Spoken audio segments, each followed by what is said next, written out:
Mhm.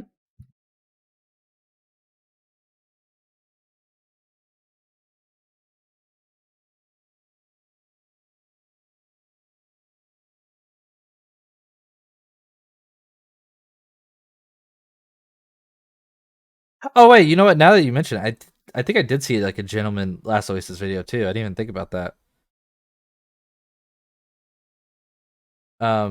What do you mean turn off my Discord?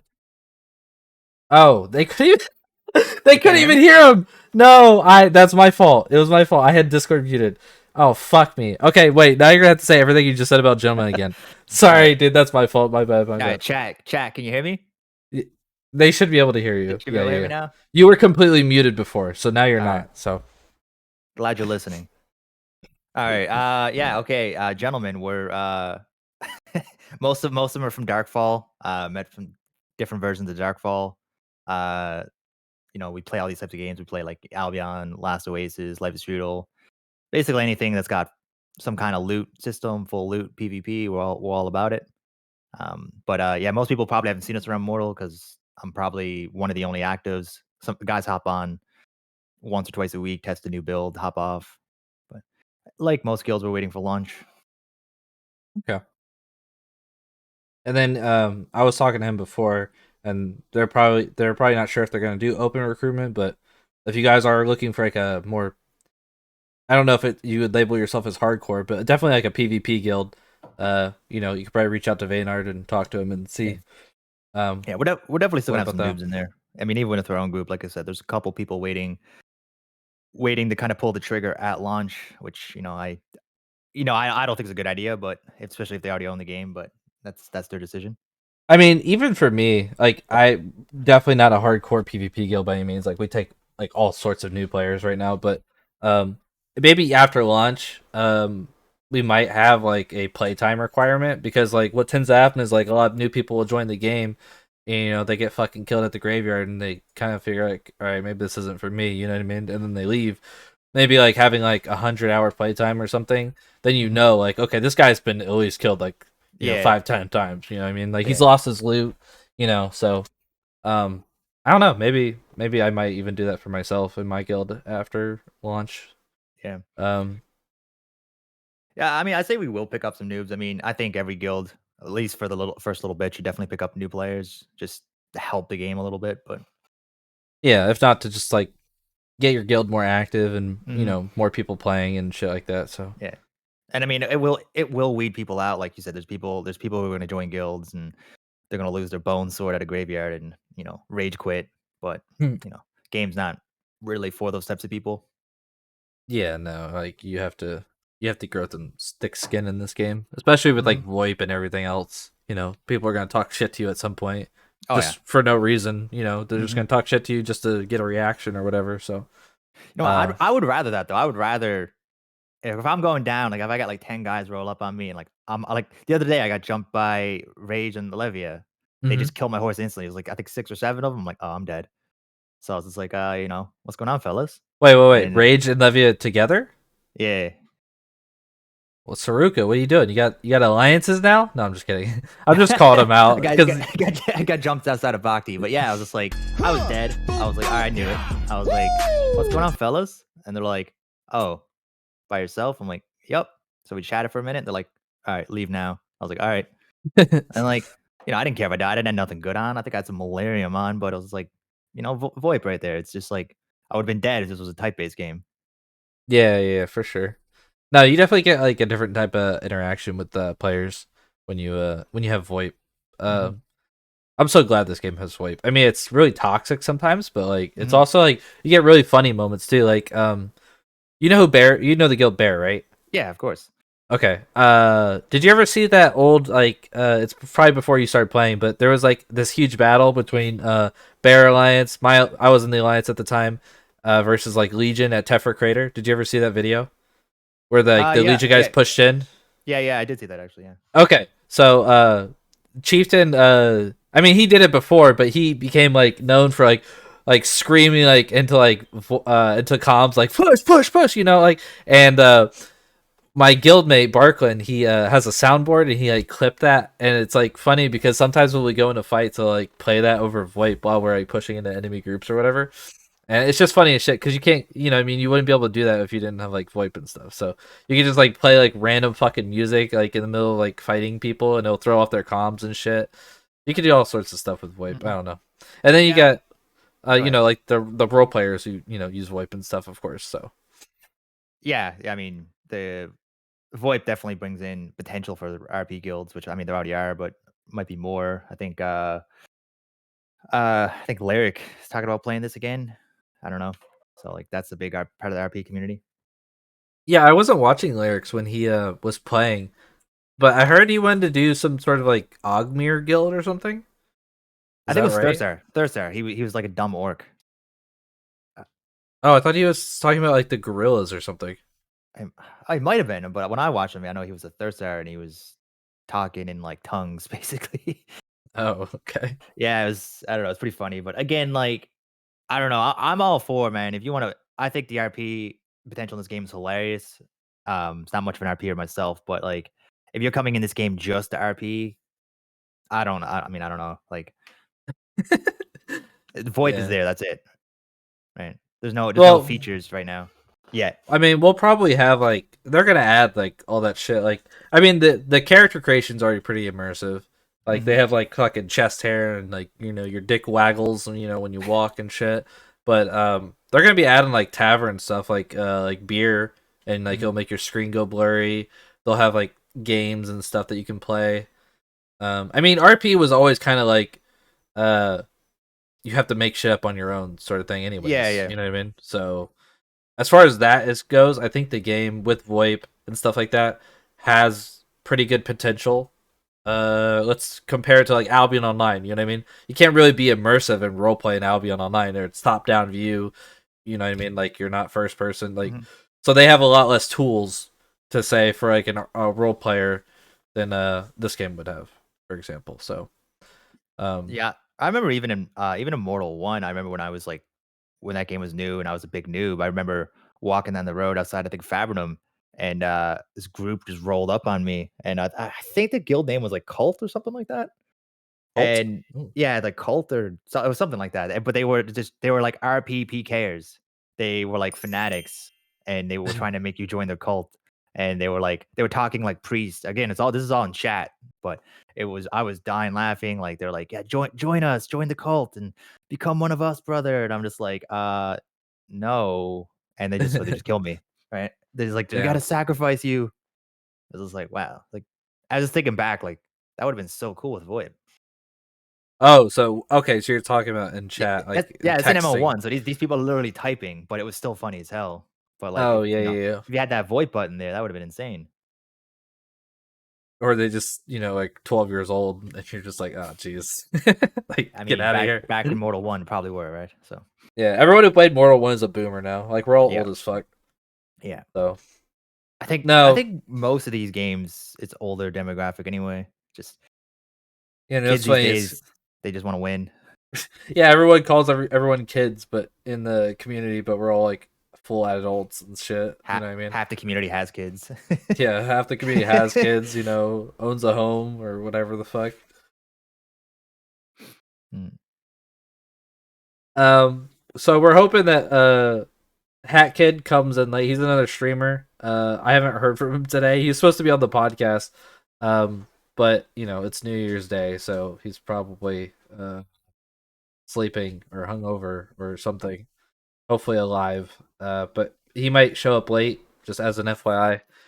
Um, Hi there. Do you guys take questions? Yeah, if you want to ask a question, go ahead and ask it in chat. So, and thank you for the sub for the lils though. I typically don't read out stuff until the end, but I do appreciate the sub. Thank you. I just don't want to talk over him or disrupt the chat that we may be having. So, There's 2 of us, go ahead. no, I mean it's just it's kind of rude. But yeah, thank you. But what's your question, Ralph? That's the rudest thing that happens to me in Mortal, then that's a pretty good experience. Yeah, right. Yeah, what's like your yeah, yeah, no worries, man. Just want to support you. And when, oh, I appreciate that. Thank you, man. And Vaynard here, he's also a streamer. If you guys don't know, he has a Twitch channel. You guys go check him out. Is it just Vaynard? Is that the Twitch name or Vaynard Bennett 709? 709. Yeah. There it is. Yeah. So right on, you can see it on the screen under for his Discord name. You guys want to go check him out? Leave him a follow. Well, do you have a stream schedule that you do? Not really, unfortunately. Just where I do shift work, so I'm kind of all over the place. I get on a lot. Okay. I stream a lot, just different hours, unfortunately. Okay. No worries. But I will be no Um, lifing it when Mortal comes. when launch comes, the end of the month. Yeah, yeah, yeah. Get Dude, some we have time less off. than a month now, dude. That's kind of I crazy. know. They gotta get their shit together though. All right. Ralph says, "What do you think about the new player experience if the game is heavily guild based? Will it hurt the game's growth? Do you think? You want to answer this one first, or Yeah, I'll take a crack at it. The new player experience, I definitely think that they could expand on the tutorial. I've seen games before where like at the end of tutorial, there's kind of like guild list type thing within game that like kind of shows I don't know, and like it could show like where guilds are located and like their play style, like anti-IPK, PK, PvE, whatever. I don't know. That's something maybe that could help because I do think that as a solo, like you can play like I've been playing this game solo basically for the past couple months. But also know what guilds to look out for and things like that, right? Like just from experience. So new player, it's tough. Like it's definitely tough if you're solo. And I always recommend people in my chat to find a guild, not just join a guild at a help chat, but like go to the Mortal 2 Discord, find a guild that suits your play style. And if you join them and they're not for you, you can leave. Like I don't think people are gonna be too offended, but I would recommend yeah? joining a guild. As long as like you're not like a dick while you're in the guild, and then like you let someone know when you do decide to leave. Yeah. Most guilds aren't gonna like hunt you down and like you know what I mean. Mhm. It's like, I mean, even if you left and didn't say anything, no, like I don't think there's really any guilds out there that are gonna like specifically hunt you down or whatever. As long as you weren't like, as long as you were nice to everybody when you were in the guild, you know what I mean. But like, it's like when you join the guild and you're confrontational or whatever, and then you leave, and maybe you like left on like a bad note, then someone might hunt you down. But as long as like you're a genuine person, like you could join guild after guild, and kind of just trying to figure out what is for you, and usually people will take you, especially if they're not even like a PvP guild. Like PvE guilds don't give a fuck. Like they'll just be like, "Oh yeah, come join, man. Come join us on our next troll hunt." You know what I mean? And then you just join and see if it's for you. It really I, depends on like the type of guild, though. I think too, especially at launch, it's going to be so many players that you could literally just quit a guild without saying anything, and most guilds would not even notice. Between that happening, just the sheer amount of players in the game, and just people who just decide they don't like the game and just stop playing completely. Yeah, there's gonna be like so much going on at launch that like keeping like, I mean, I'm trying to think. This is gonna sound bad because I'm saying it, but it's gonna be so hard to keep track of members, like who's staying, who's going, because like you're literally, especially for like a guild like me who's going for a castle, right? Like day one, minute one, I'm already working towards getting this castle, right? Because it's first come first serve. So it's like, if you joined a guild and like you came to some of the events that they do or whatever, but then you just leave and don't say anything, like it's gonna be really hard for me to know that right then and there. It's probably gonna take me a little bit, or maybe if I see you in game and then I realize like you're not tagged up, I'm like, oh, what the fuck? Like, when did he leave? You know what I mean? Like, it's just really hard to keep track of that stuff. But if you do leave a Mhm. guild, it's always best to just let someone know, an officer, whatever, and just be like, yeah, I'm not, it wasn't working out. I don't even know if Yeah, we answered his question appropriately, but best I I, got. I don't know. My stream right now is definitely basically all that I'm doing in Mortal now. I'm just testing some last minute things.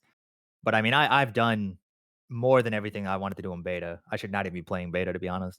So I'm more so just helping out new players, which I'm fine with. I don't mind helping out new people, asking questions if people need help with a build or whatever.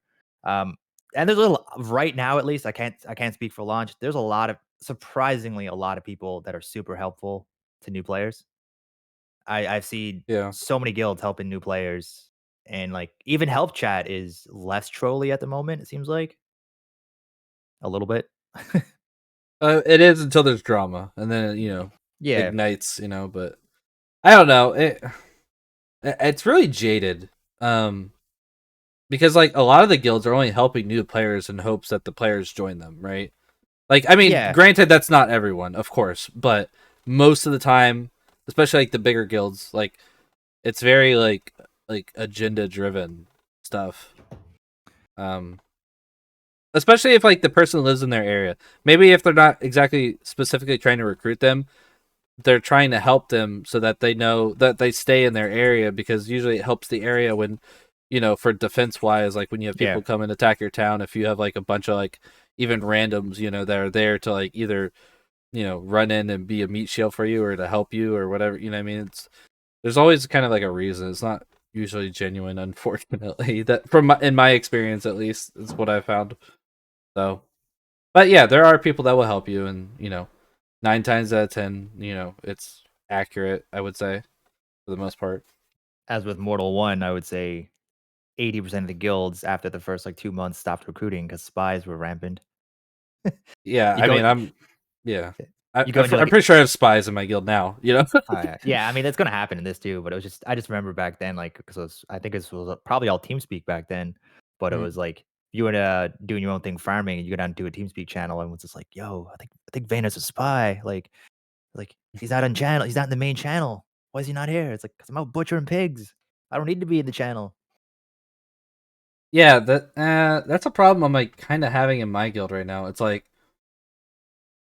it's hard to like enforce like someone being in comms, but like I try and tell people like if you're playing, try and be in Discord, because like what happens is like Yeah. nobody's in Discord. I'll log in just because I have to do something, and then like I'll notice there's like fucking 5 people online, but no one's in comms. It's like, Yeah.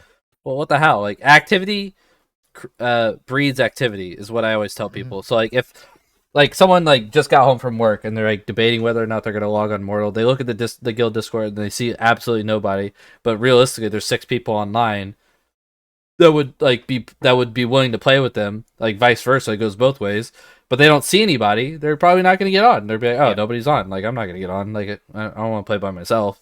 And so, but if you had like those 5, 6 people in comms, and they're like, oh shit, we have like quite a few people, and oh my boy's online. You know what I mean? Like I'm gonna hop on.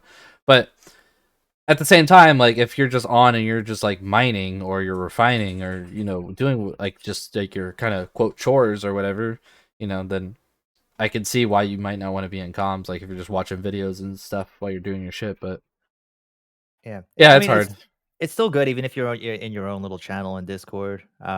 Just because if shit does go down, somebody can Hmm. pull you up and be like, "Yo, like we're, for you guys, like, oh, we're getting jumped at a MK or whatever. Need everybody on deck type thing." Yeah, I mean, like if I'm doing like just like whatever bullshit, I try and like get in the Discord and I'll just mute. You know what I mean? But this way, like people like know, because I'm not usually in the Discord if I'm not like in the game. Like I'll just not be connected at all. But if Mhm. I'm muted, well, people will start to pick up like, oh, he's in game, but he's like doing something else or whatever. Yeah. But I do that all the time, Nos. You do what? You don't get in Discord, or you do get in Discord and mute? I don't know which one you're talking about. Yeah, Nos is in my guild. Uh, he's a Thursar, I'm pretty sure. He has axe. We've Nice. been doing guild Respect. fights. Yeah, man. Dude, Thursars with axes and like team fights are so fucking strong, man. Like in a 1v1 situation, axe isn't great, but when you put like an axe on a Thursar in a team fight, they could just fucking two-shot people, Well, especially like so much mages. so much damage and so much range. You're hitting people from like Hmm. 6 people length away. Like, like I said, I was locked in on Thursar, but the rep, like them not being able to get rep anymore is you've got to be willing to go full red like out the gate as a Thursar now. Yeah, I mean like once we have like the crafting stations and like Yeah, vendors and it's gonna stuff that yeah. you can make your towns, like it won't matter. But for now at launch, it's gonna really suck to be a Thursar Yeah, if you're a like PvPer. I wanna roll one. Like, it's definitely my favorite build I've run for my main. Hmm. I have multiple accounts, but for my main at least. Uh, but I'm just thinking like launch is gonna be crazy. There's gonna be so much of that early PvP, and I don't wanna be like, "Sorry guys, I'm a Thurstar, can't do it." Like, I gotta be out there trying to bait shots because I got 5 rep and I can't get no more. Yeah, it's like, oh guys, they're or you guys are great. I can't help you. Yeah, yeah, yeah. It's like, "Oh, you hit him first? Well, you better win because 'cause I'm watching." Yeah, that's so fucked up, man. I've had that happen to me, like where I went gray and then my teammate couldn't help. He's like, dude, I only have 1 rep left. I'm like, I'm like, all right, well, fuck me then, dude. Like, damn. Yeah. Yeah, and like, But I don't know. yeah. I would like to see something. I think you guys talked about this in your last podcast, so I'm not gonna get too into it, but I would like to see something done with the rep system before launch, but it's not going to. I mean, they already had something. It was fucking kill Rizars. I don't know why they took it out of the game. I think that was like I think the killing risers was like a little too lucrative. Like it was too easy because like it's worth farming risers without it. But they definitely did something, and like or like even if it was farming risers, it'd just be a slower rate. Like you shouldn't Yeah, at launch in particular. It's going to be like everybody starts out with the 5 rep. It's going to be very easy to go red, and then you can't get out of it. yeah, you're And fucked. like and then yeah, you can't get your books. You can't go craft anything. Like, you're screwed. Like, there's nothing you can do. What are you gonna do? Kranesh? Go to cave camp? Good luck with that. Like, you better be uh, a banger. who's the best fighter in Acolytes and why is it Oof? Oof, then why didn't you win the 1v1 tournament, bro? I actually ended up winning our own guild 1v1 tournament. I think we had like 15 people in it. I was so surprised too because I'm actual trash. I hope you weren't playing And your mage. no, I was playing at Thursar. I actually ended up deleting the Thursar, but yeah, I had a Thursar. And we have a guy who's in chat. He play his name is Bloody O in game, and he plays only Thursar. He usually plays axes too. He's like, I'll never see the town after lunch because it'll just be deep red. Well, I think too, like, I was talking about this to some guys the other day. I think at launch, like, so, like, like right now, like anyone playing beta, we all know who the aggressive PvPers are. Like, you see the guild tag, like you're in trouble if you don't have people with you, type thing. But there's gonna be so many like gaming communities that come in this from other games Hmm. that are like, they're coming in like they're sweaty. They want that PvP. They probably don't like they're noobs, but they want that PvP. They don't understand the rep system at all. They're just gonna come at you like day one, minute one in the graveyard, probably. Like soon as they're out of Haven, they're probably gonna try to come at you in Haven because they don't know. But like, Yeah, for sure. but like, those situations, yeah, they're attacking you first. But like, there's gonna be situations like that where you either gotta, like, let a guildie die or you gotta go gray. Oh, 100%. Yeah, I mean, So, the 5 rep, like, you could lose that in the first hour out yeah, of you it. could lose that in one group fight. Yeah, yeah, basically one group fight, if you need to lose. Hmm. And if you lose, you better hope they don't die right afterwards. Yeah. All right, kill me, dude. I'm gonna give him a murder count. That's another thing, you can totally grief somebody so easily with that. Yeah, it's bad. It's better than the, before where it was, was it the whole play session? Back in early beta, or was it, like, 8 hours or something like that? Wait, say again? What? You used to be able to give the murder counts, like, hours and hours after. Like, you could get in a fight with somebody at, like, Meduli, you could ride over to MK and, like Yeah, but I don't know what it is now. It's not clear in no, any I think way. it's only, like, 15 or 20 minutes right now. If it is, that's It's good. I mean, I don't know the yeah, that's exact way better time. because I remember that before, like, people used to grief us all the time. We win PvP fights, and it was, like, hours later, it'd be like, "Oh, Oh so you have 12 yeah, murder counts." I had that happen once where it's like I didn't even PvP for like 2 3 hours, and then I got a murder count. I'm like, wait, what? Like, like what just happened? One sec, headset died. I re-rolled to save a guilty without thinking twice. My man. It's gonna be a little That's tougher to do at launch. yeah, it's gonna suck at launch. And that's what I was gonna say too for all these new guilds you're talking about who just like jump into the PvP. It's like they're probably gonna end up having a reroll because Mhm. they just don't know how the rep works. So they're gonna Yeah. go negative and they're gonna be like, wait, what happened? It's like, oh, I can't enter town. I can't get to any of my shit. Hello? Mhm. Yeah, it's like, I mean, even within my own guild, like I said, there's a couple like veterans within my guild, but they're new to Mortal coming in, and they're all, they're watching the PvP videos, they're watching the streams, like they're getting sweaty. It's there. It's almost time. But Hmm. it's like, all right, listen, I don't want to say don't PvP, but like first week, be a little smart. Yeah, I Make mean, sure it's it's worth like it. the people you're gonna be killing aren't gonna have anything Yeah, that like first wait, week, it really. ain't worth killing somebody in the graveyard over 2 zombie heads and some vendor gear. That's gonna be actually funny as shit, though. That's why, like, man, I think such a missed opportunity them not having sieging in for launch, because any game like this, the best sieges are the early game sieges.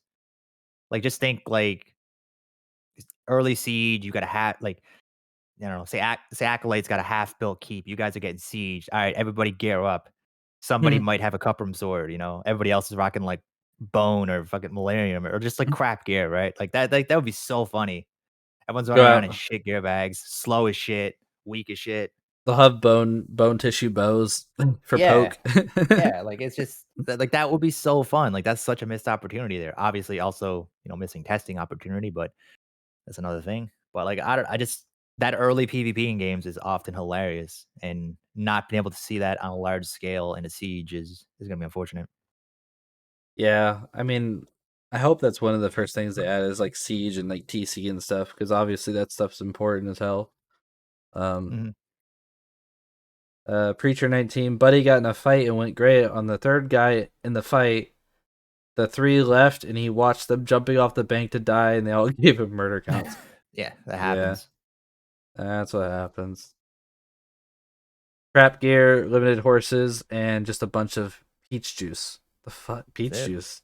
The fuck is peach juice? Is that a thing in the West or something? We don't have peaches in the East, man. We have rice. That's all we have. We have rice and Purium, but I think it's like they're pears. I'm not sure what type of fruit it's supposed to relate to, IRO. I need to come over to MK sometime. I've not been over to MK in, like, 6 months. Dude, it's Weeb City, man. I know. Whatever happened to that overhaul? So fuck, I don't even know. So we got the slums. Mhm. It's just like a new district that adds literally nothing unique to MK at all. Like It Tundra, has, yep. yeah, it adds the entrance to a sewers, but you can't go in it at all. So there's no mobs or anything in this new sewers dungeon thing, whatever. Um, uh, I think that was pretty much it. Did they add anything? Oh, they added Sabura to the steps, but that's not like exactly like MK specifically. That's just in steps in general. It has Sabura Yeah. now. Um, but yeah, I mean they didn't. That was it. I think I can't think of anything else they added to MK. It might be in the patch notes, but they didn't like it. Really didn't change much. It Yeah, they need actually to get made the it city a little bit bigger and more more complicated. confusing, yeah. Yeah, it was Yeah, it's already very big before. very easy city to get lost in. Yeah, like it's a city like you have to have a horse for. Kind of like Tendrum, like it's just too big, That's why I to walk. I don't I don't dislike Tindrum as, like, a new player city because, like, it is nice to have that dungeon there, Hmm. but, like, every new player that goes there just gets so lost because half the buildings are empty. Yeah. Like, you got your bank and crafters all right next to each other, libraries across the way, you have that whole east section that's just empty. Just in the north, but by all the extractors and shit, they're all those buildings are empty, nothing in them. Like, That's it's how just so MK easy to is get too. lost. Yeah, and I mean, Yeah. and then you can't even really say that dungeon, like, that dungeon is, like, a noob dungeon right now, but that's gonna be PvP central at launch. Like, there's gonna be 400 people camping that illusionist 24 hours a day at launch. Well, I don't know about that. I mean, it'll definitely have PvP. It's not gonna have like the big guild. The big guilds are gonna be all occupied doing other shit, though. Like you'll have like griefers in there for sure, and you'll have like noobs in there. But I don't think you'll see like top tier PvP guilds. I mean, what does the illusionist drop? Doesn't he just drop what book does he? He dropped some The book the mental or healing scroll. one, but it gets you the scribing up. You just tuned into the Oh, okay. latest channel on Twitch. Oh, thank you Yeah. for the follow. Yeah, the scribing is gonna be important because mages are basically not gonna be mages until they get that. Big guilds need illusionist scroll for scribing. Oh, is that like a gap scroll to get Yep. from like one point to the other? Oh, really? Oh. That's basically it's gonna Oh take you god. from spurt and lesser heal to anything else. Jesus. I So, have to go to yeah. Tendrum? So, Jesus yeah, Christ. I think the one from the book from the Gravekeeper drops it too. Correct me if I'm wrong, but he's obviously much more What, difficult. for mental healing? He doesn't drop mental healing, but he drops that book, the spell book that I think has the spells in it. Yeah, but it might not come with it at launch though. True. Maybe. I don't know. Possibly. I don't fucking know. Yeah, so like that's I don't know. Like mages are kind of hard mode anyway. Like there's just so many reasons to not play a mage. Dude, I and it's can't. like, We don't even start with fucking fulmination, dude. That's like the yeah, I number know. one PVE spell that like everyone uses for a mage is Hmm. like fulmination. I mean, granted, Yeah, it's used in PvP, but like in PvE, it's like it does good damage. It's not too mana expensive, like flame strike. You know what I mean? Like I don't know. I mean, we don't even start with it, and it's like really hard to find. yeah. So like now, basically, to play a mage or hybrid, even you somebody in your guild needs to go there, get that book that only spawns once every hour, and is at the end of the dungeon, Mm-hmm. and like you're deep in that dungeon at that point. Like there's the back way out isn't an option at that point. Like you're in there, you're in there. All right, you're So talking about sewers at this point, right? yeah, it's swords, yeah. Okay. So I mean, I don't know, like, and like I said, it's an hour spawn. It could easily be camped. There's tons of places to hide. And Yeah. I'm sure bigger guilds are gonna try to lock that down early. Probably even get a market on it, maybe sell some of the scrolls. I don't know. Yeah, mages are gonna be so fucked at launch, honestly. Like it's gonna be lesser heals and nothing else. You're gonna be an actual healer. Mhm. Uh, Dropping them like 5 heals. I've opted to be a forest walker, two-hand sword bow, and just roaming the woods. It's pretty fun. Nice, dude. Should move down to Uh, jungle. honestly, yeah, I honestly think, the play anybody rolling hybrid might be start your character like a dex fighter, like, initially, and then just, like, transition into hybrid as Oh, you yeah, get that's what I spells. did. Yeah. Well, I did that as even for a mage. I just rolled. I did it today. I did a Shivra. That's gonna be like a foot mage, and but when I created the character, I just leveled strength immediately, and I just went to zombie and leveled my clades up Mhm. to 15 or 16. I can't remember because I didn't because Alvar and clades you don't actually need that many. Like a lot of them aren't Yeah. like PvP essential or anything. So I don't need more than like 15 clades or something really. Mhm. Everything else is just extra. Anyways, and I did that, so now I just my intelligence already leveled. I just got switched it over to con, but you don't need more than like 100 health in Haven. Like nothing really hits you that hard. So Yeah. Yeah, I think mages are gonna be pretty useless for a while. Mages are gonna be a non-factor for a while, unfortunately. yeah, I mean lesser heal is still good. Don't get me wrong, and you can still outburst in PvP, but it's just like I don't know. It's annoying as fuck to play mages more than anything. I know. It's like I see so many new players too. They're like, "How's the magic?" Like, I want to be a mage. Like, all right, listen. Like, some of the best fights I've ever had in this game have been as a mage, but everything Mm. else sucks. Like, you get into a good group fight, you're like Tom Brady out there. Like, you're What? Tom you're Brady, yeah. MVP. You're calling the shots. You're keeping people up. Like, you're finishing people with a little foam or outburst from time to time, and it's like it's fun. And like the entire enemy team wants to kill you. And it's group dynamic of getting peeled, and if they're going for the mage, they got to get punished for that. But it's just everything else. Like, oh, I want to go farm some gold. That's brutal. Like, Yeah. this shitty player is coming at me with a sword swinging. Well, there's not much I can do here. Like, I gotta try to jump kite him, and it's just not fun. Yeah, I don't know. I just don't see why they couldn't like buff the mage spells in PvE. Like even as and what happened to didn't Henrik say we were supposed to get like a physical like reflect spell for mages too? Like where the fuck what happened with that shit? Like That'd when be are we getting that? huge. That'd be huge. Like one free hit or something like that. Yeah, it's like the first hit Oh, that'd and be nuts.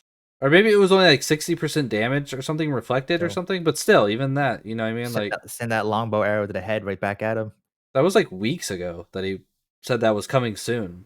And like I haven't heard shit about it since. Like I don't even know what that I just remembered it like right now. I just thought about it. I'm like, oh wait, what the fuck? I'm just my mind is just it's all over the place on what like Henrik says a lot of stuff and like you know I don't know I'm just like all right what's for launch and what's for 2 years down the road you It know wouldn't be OP though. It would just be like a precast spell before any fight. It's not like you're gonna sit there and keep spamming on yourself when you could just be yeah healing or something else. I think a way I would imagine it would kind of be like mana reflect or magic reflect where it has like a high cast or high mana cast as well right so it's probably not something you're Yeah. gonna want to It's spam. not like any even like high end like elite mages are casting magic reflect mid fight when you could just corrupt the enemy mage or spurt him or interrupt the cast on your own.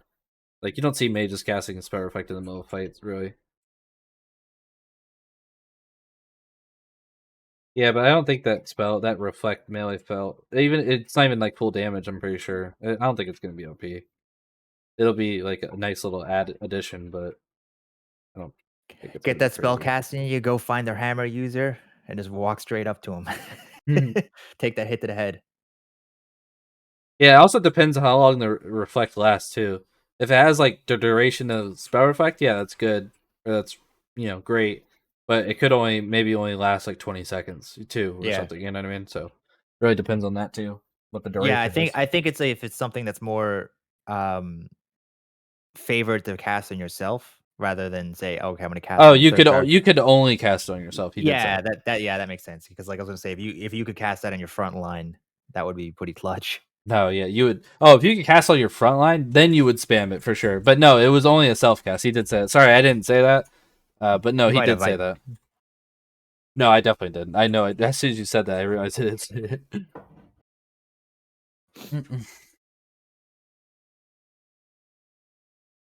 just got my my Mortal 2 mug. Oh fuck! Where's mine? Hey, where's my mug? It's It's gone. It's downstairs. all good, it's all good. I got. I ordered a I hoodie got and a shirt this. too. Still waiting on it. Yeah, the goblet. I seen that last stream. That's badass. I know, man. It just it just doesn't hold very much. Is all. Like it's Yeah, very yeah, yeah. little. It's a flex. Yeah, it's just a flex, dude. All right. Does anyone have any questions in chat or anything they would want us to talk about? Oh, I got Sure. 0.5 second flop by Horizon last night. Basically how it went is so I think a couple of our members got ganked on the West Road out MK by Team Rocket in Adventure Time, and so we started grouping up at the bank.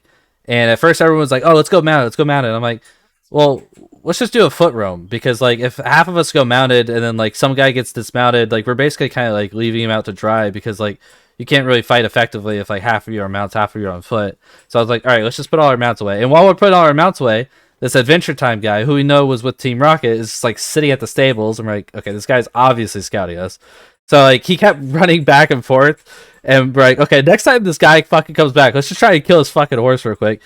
But then we fucked up the first time we tried to kill his horse because half of us didn't have crim actions on, and when we went to like cast our spells and shoot him and shit, like half of them missed. And we're like, "Oh fuck!" Like we forgot to discuss about turning on crim actions, and then he ended up coming back, which might have now I realize might have been actually a bait because he was running out the red gate or the west gate, and we killed his horse. But then like he like just instantly started sprinting away, and by the time like we caught up to him, the Team Rocket group had pushed down the road, and Horizon I think was like the first one. He instantly just dismounted to like fight on foot, and I ended up getting like killed in like 10 seconds because I was literally at a stam all the way past my front line because I was chasing this guy with magic trying to kill him.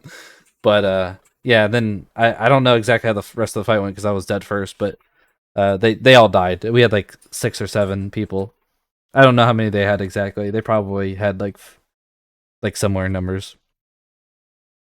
Got too hungry. Yeah. I mean, we kind of knew that they were out there too, but like I just thought we would kill them before. Unfortunately, it didn't go that way. We did kill Horizon's horse though, so technically it's a win. Uh, That's a win. That's a win, right? 35 gold, you know. Yeah, that's a win. Hey, at launch, I mean, killing a horse is gonna be a win. Galifex said he wants to talk about launch strat. Do you have a launch strat for you or your I'm still guild? figuring that out. Do you know? We're definitely gonna have a guild meeting like closer to launch. Do you know where you're gonna play? What town? I probably Fabrinum as of right now. Okay. Might regret that.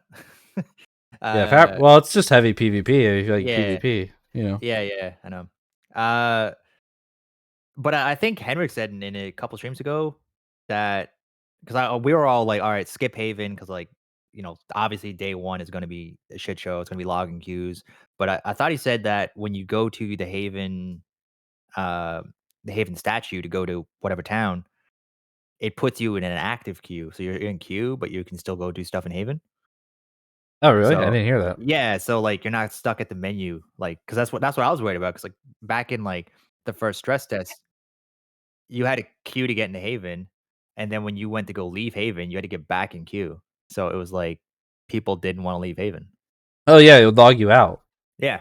But apparently it's not logging you out now. Apparently, like it's just gonna put like a timer on your screen or whatever, and you can go continue to hit trees or zombies or What do you whatever. mean? That's gonna well, it definitely logs you out still. I know that. Right now it does, but apparently he said something about it like it's not going to for like Oh, okay. you can keep playing the game while in queue. Well, you can keep playing Haven while in queue, which is insane.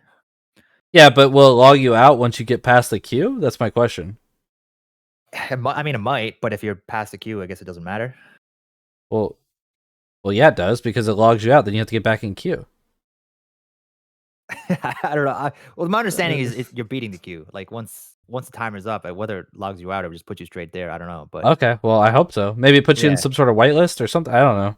I don't know. Yeah, maybe there's like I don't know. I have no idea how it's gonna work. I've never heard of anything like that in a video game, so I'm not really sure how that's gonna work. But I'm all for it because if not, I think the play is if that's not a feature, then the play I think is just skip Haven Well, completely. maybe it works like like when you queue up for like a WoW battleground. Maybe it moves you to a Yeah, oh, different yeah, yeah. server, but Yeah, yeah. you don't log out in the process. I Yeah, guess. it could be something like that. I guess Yeah, but, because I think Haven is just a separate server. That's all it is. it is. You know Yeah, what I mean? there's infinite copies of those. Yeah, So because I potentially. mean, if not, I think Haven is you skip it if you already have a guild and you already guys know what you're doing. Then if you had the threat of a long like 8 or 9 hour login queue, definitely like skip it because like you may never be able to leave. Yeah.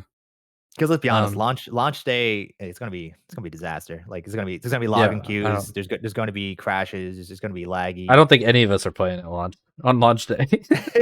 None of us are. I mean, there might be people who get to play, but probability wise, I don't think it's going to be any of us. maybe launch day is just gonna have to do all the people who can't play. Just do a big podcast. All of us complain. Yeah, we'll just get 100 people in Discord, just like login party. Yeah, that's it. You could be the number one streamer. Well, you'll be next to Shroud because he'll get in. Yeah, I took the launch week off because like here's my thing is like Already done. if I don't take the week off and then it just like maybe the first day is shit, but then like every other day is perfectly fine, then it's like, well, now I'm fucking missing out. I'm gonna feel like it fucking dog shit, But if I take it off and it doesn't really work out, then I'm already kind of expecting it, and it's like whatever at that point. As a guild leader, it makes much more sense. Which would you're talking about week 2 or week 1? Because I took off week 1. I think it makes more sense to take off week 1 as a guild leader, but Yeah, I do too. Assuming it's not too bad. I'm expecting day one to be bad, and I mean that's every MMO though, right? Like yeah, then I mean, what MMO has had a good launch? Like let's be like a perfect launch, and what do we got? We got like 50,000 players coming for Oh one yeah, server week 1, game. yeah. So I mean, it's not going to go great. You're gonna see a lot of the crying about please do an NA and an EU server that first week, but it's just like if they do that, the game's dead.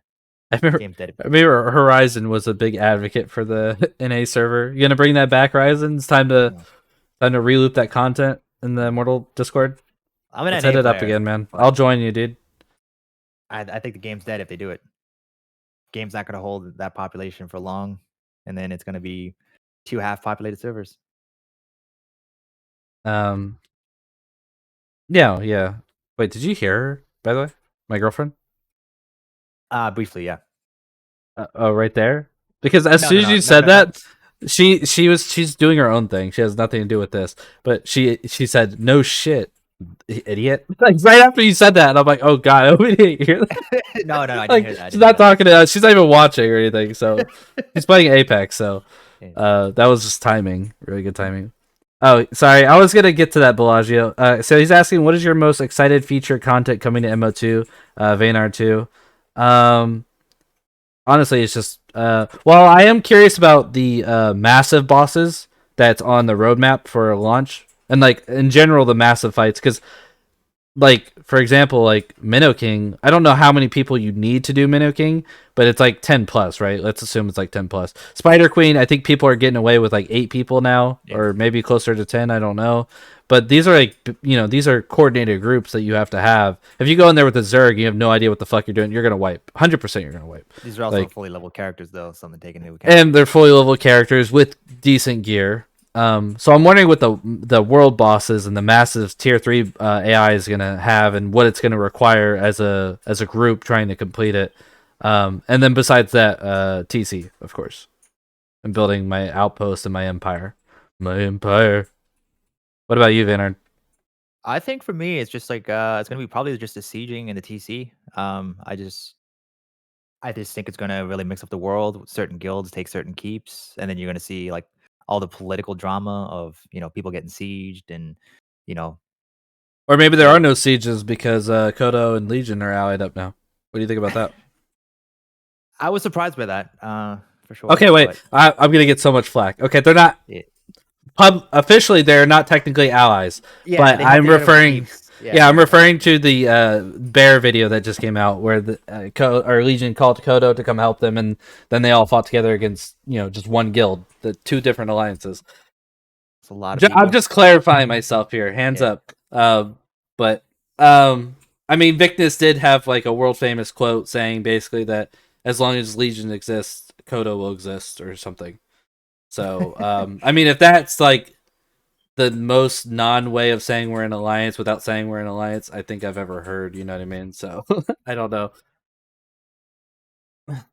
Yeah, I don't know. All But I know is no. I see Kodo or Legion tag. I'm expecting 50, 60 more to roll up. If you're trying to kill that person, you got minutes. Yeah. Uh, I don't know. It's weird. It's weird. Like I don't know. I can't really tell if Kodo likes when people come to Meduli to get PvP because then they just zerg them, right? Whereas like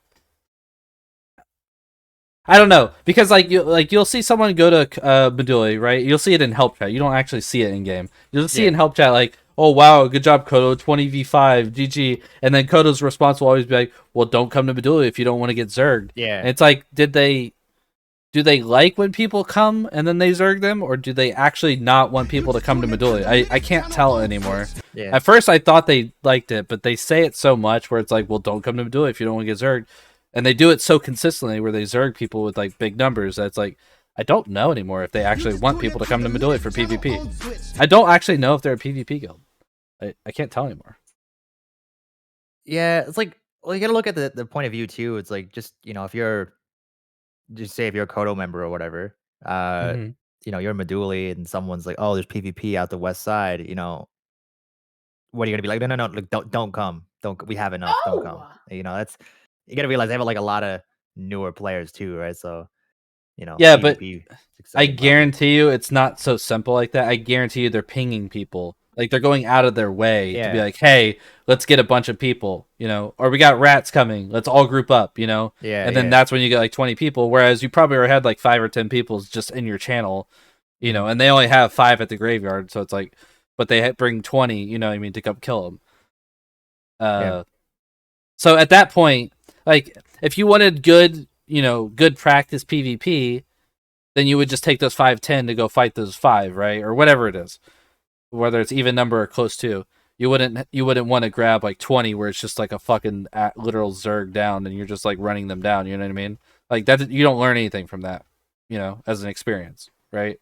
Mhm. Or it wouldn't be as much as the other, at least in my opinion. I don't know. So that's where I'm not trying to drag you into it or anything, but that's just my opinion on it, at least.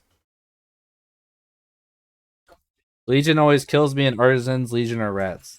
You'll be fighting alongside them sometimes. So good luck. Dude, I got it. Horizon, what's going on with you, man? I mean, I agree with you, Horizon. Obviously, that's pretty factual.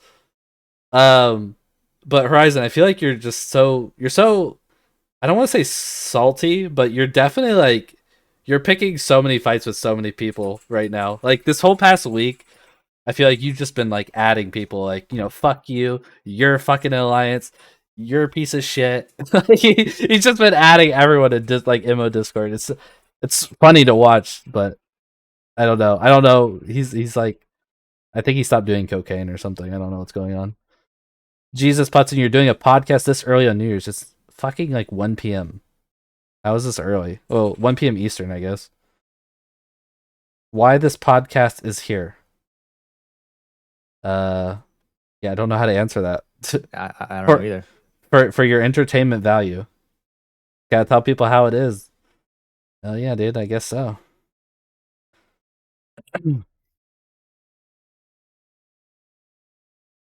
Mm-mm-mm. Baynard is my twinsies. Yeah. Every time Sullivan's in my chat and I try to explain something to a new player, as I am about to say it, he types it. So I always said to him, like, we're gonna run into each other in world one day, and like the whole server's gonna crash. We're gonna like merge into one person. Damn, dude. Damn. You gotta join Gentleman Sullivan. PvP guild, man. Yeah. Oh, Join by the us. way, thank you, Galifex and Bellagio for the follows. Appreciate it. Thank you, thank you. And since it's slow, I'm just gonna go ahead and thank you guys. I try not to do it while we're in the middle of a conversation, but we're not really talking about anything at this particular second. So are you planning on streaming much for come launch? Because I know you were streaming a lot before and you kind of dialed back a little bit. Yeah, so basically I stopped streaming as much because I was trying to grow my guild. Because it's really hard to stream and then do like active good content with the Yeah. guild because obviously you're streaming the content and you're gonna get stream sniped and you're putting everyone at risk and it's Oh, I know. So yeah, I did dial it back for a bit, but I am definitely gonna try and stream as much as I can at launch without jeopardizing anything. Which is gonna be hard to do, of course. You know, I'll have to mute comms, but still people can try and figure out what you're talking about and where you're doing or where you're going and stuff like that. But I hope that I can do it is my hope because at some point I do want to kind of put my Twitch progress or career or whatever you want to call it on like a good priority. But I do want the guild to get off to a good start because we have some big plans for early launch and stuff. Yeah, So, absolutely. it's hard, man, because like I could stream the game and maybe get a few extra viewers because it's launch week or whatever, or I could not stream and put my guild in a better position. So it's kind of a tough call. It's time to leave AC. I told that to Iska. I'm like, all right, dude, you're taking over the guild. I'm dropping out. I'm moving to jungle, man. I swear to God, I'm just putting this out there now. If I would, no, I'm not gonna join Nightfall, dude. I can't even, dude. Being in Nightfall must be so boring. And they're good PvPers and good people, but like, I would not want to sit on scaffolding for 8 hours a day. Like, I'm sorry, like, I would just go somewhere else and do something. I would get so bored doing that. Like, that's literally pretty much all they do. I don't even know if they roam anymore because they're always in MK, like on either West Road or scaffolding. Like, that's all they do. But if I ever lose my keep though, and like all my assets, like let's say like that OO clan comes to Mortal, you know them from Last Oasis. OWO, yeah. They don't. I'm expecting to be an insta KOS for them. We kind of destroyed them in Last Oasis. Well, if they do come and they have like they had like 4K players in Last Oasis at one point, as far as I know. Hope they do. But if they come and they wipe my keep and there's no chance of me rebuilding this motherfucker or anything like that, I'm just gonna end up moving to jungle. Like I wanted to move to jungle so bad when my guild had that split like 6 months ago or whatever the fuck it was now. I wanted to move to jungle so bad and just like RPK everybody. But we still had like some core people who, really wanted to experience like the castle and stuff, and they were pretty much gonna leave if we didn't try and go for it, and I didn't want them to leave, so I ended up deciding like, all right, we're still gonna go for same game plan, go for a castle, whatever. So yeah, I think castles or like the promise of getting a castle is going to draw in like a lot of new players too. Like how many new players are going to in their head like picture up on the wall defending the castle walls or something like that, right? Or like just going out to build a castle. And for like most guilds, that's that's just never going to happen. It's not going to happen for my guild. Like best case scenario, we're in an alliance with somebody that owns a castle, or maybe help them get it up or something. But I mean, I'm okay with that. But yeah, so for any new people to the game, castles are in pre-designated locations. You can find it on the Mortal Online map.info. And how it works is I almost want to say it's gonna be the top 16 guilds that get the 16 castle spots, but that's not actually true. You'll have some guilds that are only put in the castles because they have a strong alliance or whatever. Most likely, anyways. But essentially, there's only gonna be 16 guilds with a castle. So owning a castle is kind of like in-game content because there's a limited number of them.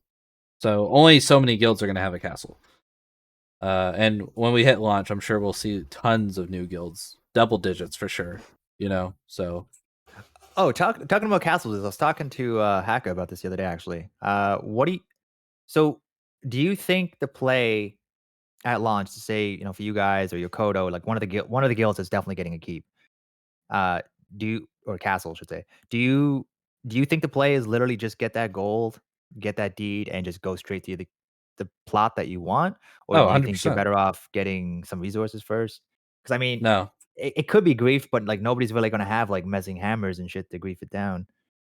no. For what do you mean from full health? Nobody's griefing it Well, down no matter what. it's not going to be full health at first, right? Like when you first drop the deed, it's only Oh gonna. no, yeah. If they come in the middle of build, it depends because Team Rocket definitely did.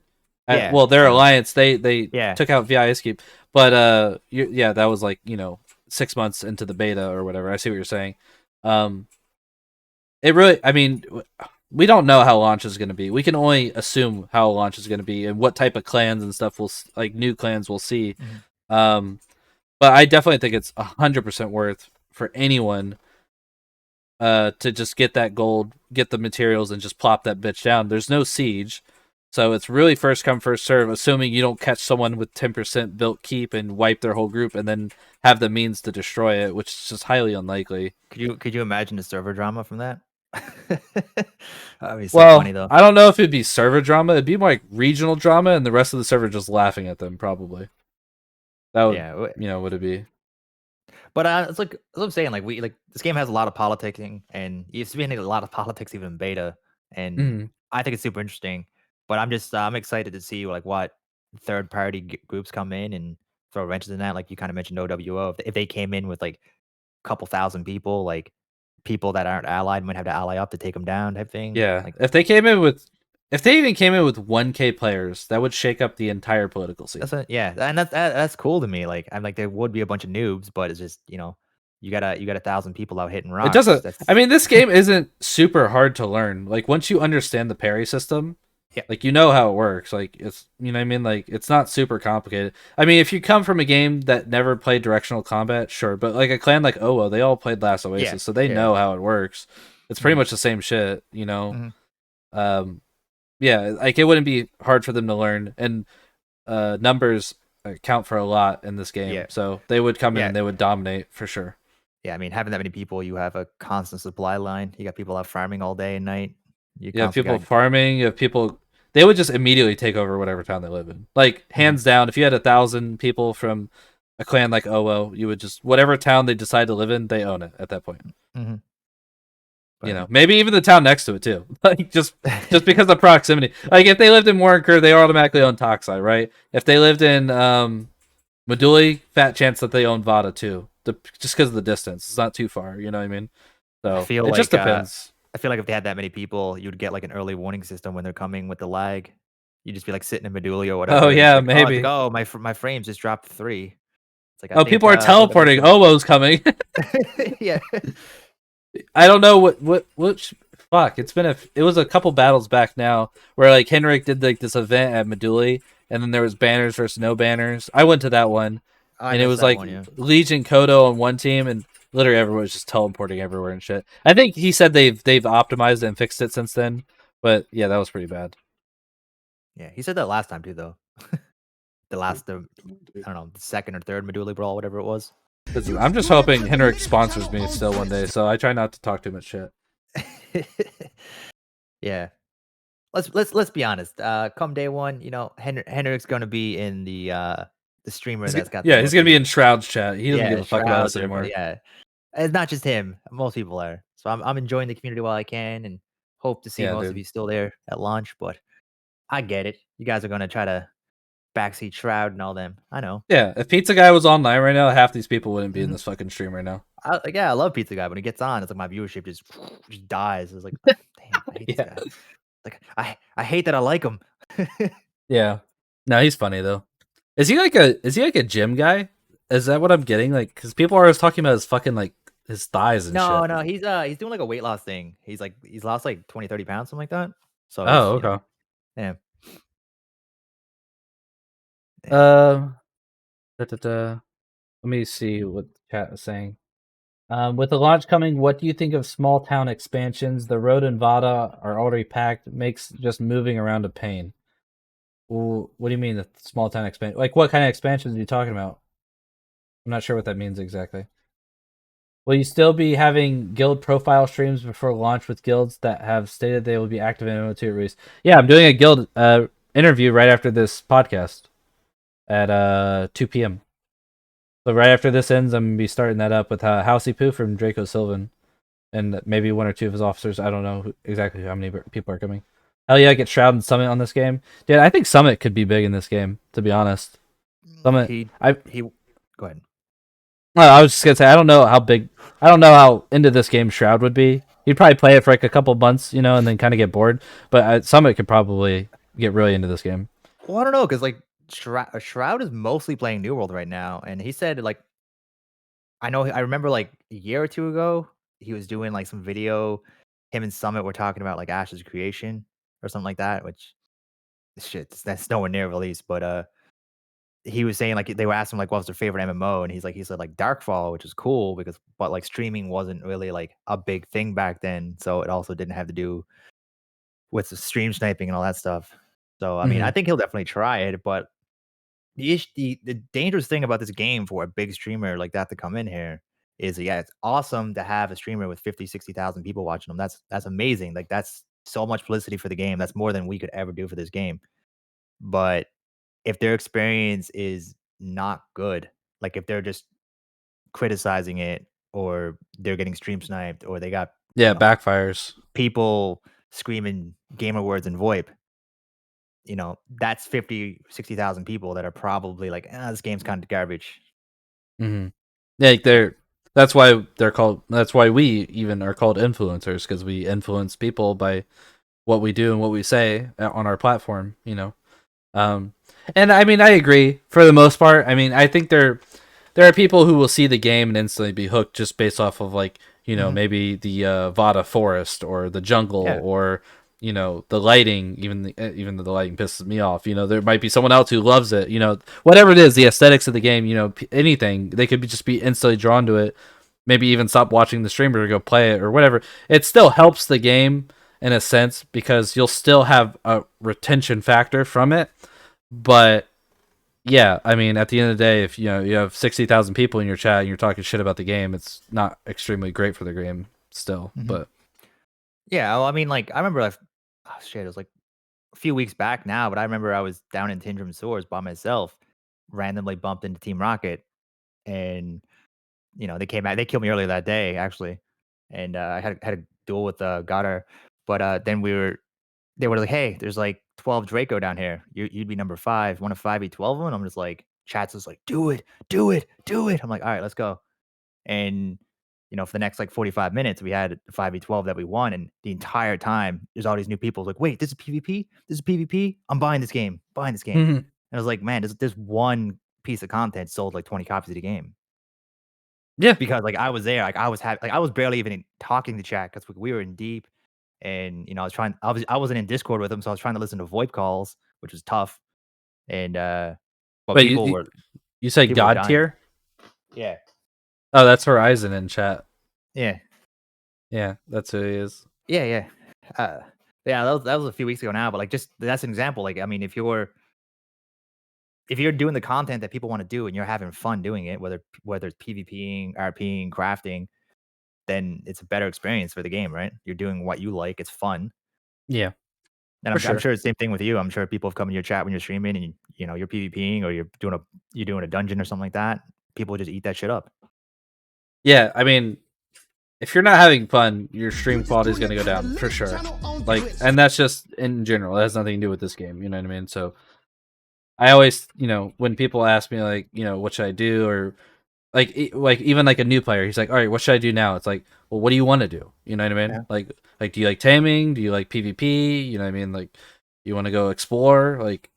Like sometimes when people would come in MK and they're like, all right, what's like one of the first things I should do? I'll just tell them like, all right, well, you're gonna go east, you're gonna go this way to get to the horse spawn, and then go look at the town of Toxai, and you're gonna see how different it looks. You know what I mean? And they can just go see it, and they'll see a different town, they'll see a different experience. They'll see some shit on the way. You know what I mean? Like you know, they might run to the bandit camp and do the bandits or whatever. So it just really depends. Like, you know, there's not one way to play this game in any fashion. So that's one of the great things I love about it. That's one thing that actually surprised me about this game too, because like I played Mortal 1 for a few years. I wasn't a huge fan of it, to be honest, but I came here after Last Oasis was like, they're like, "Hey, actually, we're not 15 minutes before season 3. We're actually not an MMO anymore." So I was like, "Oh, okay. Well, never mind." So that was like day 1 of Mortal 2 stress test. It was like it felt like self-sabotage. So that's how I started playing Mortal 2, because Hmm. I wasn't gonna pass on it, and I fell in love. I was instantly addicted, like, just instantly. It was like, "Alright." I got on my Discord, I was like, "Everybody buy this game right now." And, like, we had, like, 30 people by the end of the week. It was just like, "This game's insane." Uh, but shit, I don't even know where I was going. I'm fucking spaced out here now. The night shift is kicking in. Yeah, Uh, man. yeah, but, it's like, I don't know, everything you do in this game is just like, I came for the PvP, but, like, now I think now, like, especially where I'm playing, like, a lot more solo and, like, I'm trying to stay pretty neutral with most people because I just don't know which way we're gonna swing at launch, right? I don't wanna make any promises or whatever, but, like, I kind of really fell in love with the other shit. Like, I think I'm not an RPer, but the RPing aspect is really cool. Crafting system, I'm not a crafter by any means, but crafting is really cool. All these guilds that are up focusing on PvEing, like that's really interesting. And like that's I didn't think this game was gonna be like that. Yeah, the PVE factor in Mortal Online 1 was pretty fucking dog shit. Mhm. Like, I think even the devs were like, yeah, it was bad. You know what I mean? Like, Yeah, I straight up, did. like, they're I like, it was imagine. bad. Um, so yeah, no, they've done a tremendous job from MO1 to MO2 as far as like the dungeons and the bosses are concerned.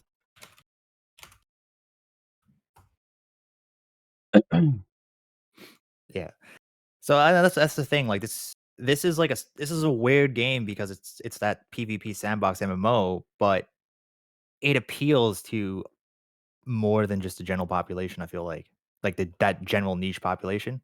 Mm-hmm. The issue is like, as a new player, You like just brand tuned new into player the coming in launch latest day, channel on Twitch. are you gonna be able to stick around long enough to realize like, "Hey, I'm not a PvPer, but there's actually like a lot of fun content to do, and there's lots of groups that are doing this, you know, lots of PvE, lots of crafting, whatever."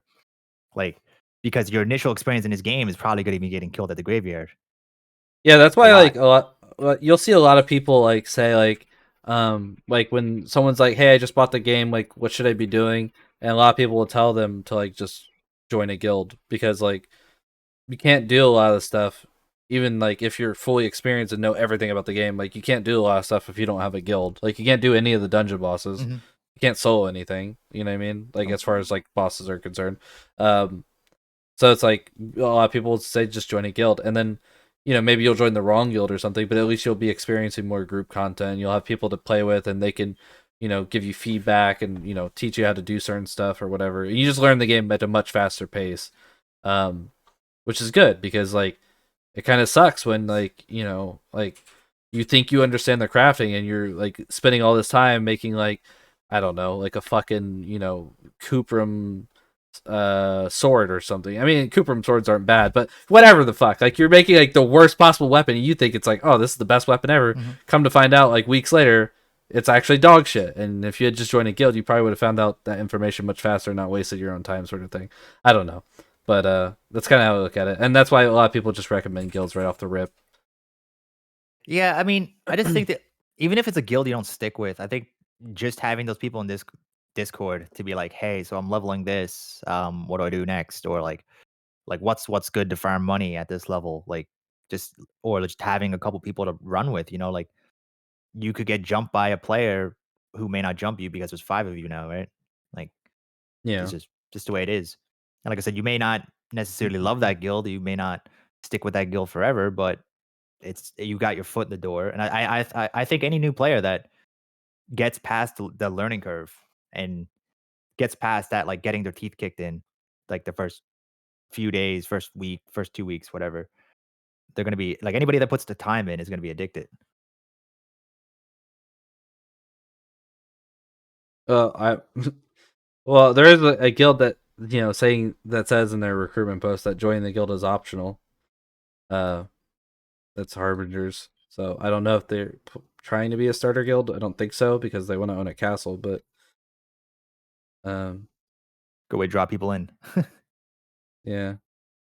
DH Flow says joining a guild as a new player also gives you all the enemies of that guild, and if you join the wrong one, might give you a lasting reputation. Pros and cons. Yeah, there's pros and cons to everything. Yeah, just like there's cons to being solo. You know, I think that is true, and I don't know how every guild is doing their recruitment, but I would definitely tell before you hit that recruit button. I would definitely tell like, hey, this guild is always going to kill you every time they see you, type thing. Yeah. I mean, it's hard though because there's so many guilds, and sometimes you Yeah. don't know if guilds are gonna kill you. You know, True, but I mean, like, there's guilds that still have history from MO1. Like, just fucking nuts. By the way, like like yeah, like 8 years ago, holding grudges. By the way, like I was with Pizza Guy and the other day, and we randomly were like, hey, let's do Spider Queen. I'm like, it was a bunch of new players. I'm like, all right, we're all dead, but let's do it. It'll be a laugh. Spider Queen's gonna melt us. And we roll up, and we actually bumped into Ty, one of the newer streamers in Integrity, and Pizza Guy's like, hey, just come. There's no politics, no drama. Like, we're doing Spider Queen. Want to come? One more. I was like, sure. And like 20, 30 North Order just roll up, kill him instantly, start killing the group, and then they like stop mid killing us. And then they're like, oh, I thought you guys were all Integrity. I was just like, and then they just kept grouping up. So we're like, all right, maybe we should just leave. There's a lot of you guys. yeah, I don't know. I feel like not that. I'm reading chat. Horizon said Kodo and Imperial Dreams at war. Still, that story's hilarious, and they were fighting back in 2014. So this is now like an 8-year thing that's span. It's just like, who cares, man? Like, it's such old news. Like, I don't know. People should just have a clean slate coming in MO2. I agree. I personally, I say this all the time. I think I love the politicking in this game. I think it's really interesting, and I think it's a major feature that's maybe not even promoted as much as it should be in this game. But I think people are taking beta way too seriously. The amount of guilds that have like disbanded, the amount of people, like the amount of times someone gets killed middle of the map roaming by like one guild, and it could be like a 1v1. Someone just jumps them and ganks them, and it's like, all right, Alliance, add this guy to the KOS list permanently. Like, it's like it's a clean fight. Like, it's not, you were not getting like griefed at the graveyard. You're not, getting zerged down. Like, it's just people take it so serious. Mm-hmm. Like, No, yeah. like at launch, if one of my guys gets jumped by one person and gets killed, and he tries to complain to me, I was be like, how come you didn't kill him? No, it's like, Yeah. oh, so you lost a 1v1. All right, well, I get to mean, it. the way my guild works is like, if I don't have like a non-aggression pact with your guild, like you should just expect us to attack you. Yeah, no, and that's That's the way we're it a should be. PvP guild. That's what we do. We I mean, PvP. that's the way it should be. Like, I think, there's those guilds that you 100% know, like, you got like Levia, Miscreants, all that shit, who you 100% know are going to attack you, right? Like, that those guilds are there, and everybody else is. I just assume they're going to attack you. There's groups that won't, like artisans and stuff like that. But be on your guard always. Yeah, I mean, if you're a PvP guild and you'll pull up on some random, I don't kill like people who aren't gilded for the most part, unless they're like I don't wearing like either. steel or something, and I'm like, okay, this guy's not new at all. Then I'll kill him. But like, if I pull up on some random guild I've never seen before, like I'm gonna fight you probably. You know what I mean? Like it's part of the game. Don't take it personally. Yeah, and like I said at launch, like one of my guys gets jumped by somebody, I was like, it's whatever, big deal. Now if they're like, hey, this guy's like, this guild's been priest camping me for the last hour, then that's different. Like, that's just Yeah. stupid gameplay. Yeah, I don't- pre-scamping is I think that's like an escalation for sure from like normal PvP. Like, I mean, usually people don't pre-scamp you. I mean, you'll have like griefer guilds, like people are just trying to get a reaction for sure, especially if you're a streamer. But Yeah. like, usually you don't see too much pre-scamping unless you're in like GK or Cran or maybe Trust Jungle me, Camp. I dropped my house on stream. That was a mistake. Lost What? it. Oh, you built it on stream? hmm Well, And tried. then I tried. I had a medium house, got about 90% done. I had all the wood, all the rocks. I had about 85% of all the metal done. I was like, I hopped on off stream to finish it, and there was like 8 dudes there, all ungilded. They all, and they're with messing hammers, whacking away at it. Why? I don't know. So Wait, and what like I said, guild was it? They were ungilded? ungilded, but they were all super geared, so they weren't new. What the fuck? That's Yeah, so I was weird. like, I wasn't streaming either, so I don't know if they thought they'd get this hilarious rise out of me getting my house destroyed on stream, but I was like, all right. You just tuned And, into the worst thing is, people were channel talking about it for switched. like weeks. Like, I'd roll up to like Bach team, they're like, "Hey, are you that streamer who lost their house?" I'm like, "Yeah, That's how they know you. Just like yeah." you're Like the guy you lost his house, right? like Jeez, that the sucks. most famous thing that I've done to this game is lose my house. Yeah, that's all they know you, but like they don't watch your stream. They're like, oh, you're the guy that lost his house. Oh shit, Yeah, dude, that's yeah, rough. yeah. It's like, damn. And then people are like trying to like be nice about it. They're like, "Oh man, like you ever need like a couple people, like we can like assist you." And it's like, "Don't even worry about it, guys. Like whatever. There's no furniture. I don't even care anymore." It was just a point. I was talking about Yeah. housing for weeks because this is when like the Steam release happened, and I'm like, "Oh, housing next week. Housing, let's go." Like building it up. Like can't wait to own a house. And Mm-hmm. I guess I set myself up for failure there. Damn. They were just Lesson waiting, learned at dude. launch. At launch, strongholds and houses will not be dropped on stream. You'll be looking at an intermission screen or something. Yeah, wait till like it's already 50% and the walls are up, and then it's like, all right, turning on stream. Hey, what's up, Yeah, boys? Hey, we're building the house. yeah. Oh, That's I mean, and shit. that's unfortunately I think streaming this game, like this is like unfortunately this is a really good game to stream. Like it's been really good for my stream. I'm sure it's been good for yours. It's been good for most people's. A lot the community is really active with the streams. But it's just certain things you cannot stream. Like you can't go out with 10, 15 people, like, hey, let's go to a dungeon because you're not leaving that dungeon. Yeah. I mean, I don't even think because like Artisans Guild, they get away with like a lot of stuff that I've been hearing at least because I don't watch. Like I said before, I don't really watch Twitch because I don't have a lot of time between my 12-hour shift job, running a guild, my own stream, spending time with my girlfriend and the family. Like I don't have just time to just sit around and watch streams, unfortunately. Mhm. Um, but apparently there's a lot of streamers and artisans nowadays, and like they Yeah, get there they is. can they do a lot of like streams with like dungeons and stuff, and a lot of people tend to leave them alone because they are a PvE guild or whatever, and people like watching their streams and doing the content and stuff. But like I think the at launch it's gonna be much harder to stream because you're gonna have more people, but people are going to want to take your stuff even more because now they Mhm. know it matters and it's persistent, right? So they're going Yeah, to want to kill you even for that iron bone gear now because, it well, it's going matters. to be forever. It's not Yeah. going to wipe. You know what I mean? So now it means more.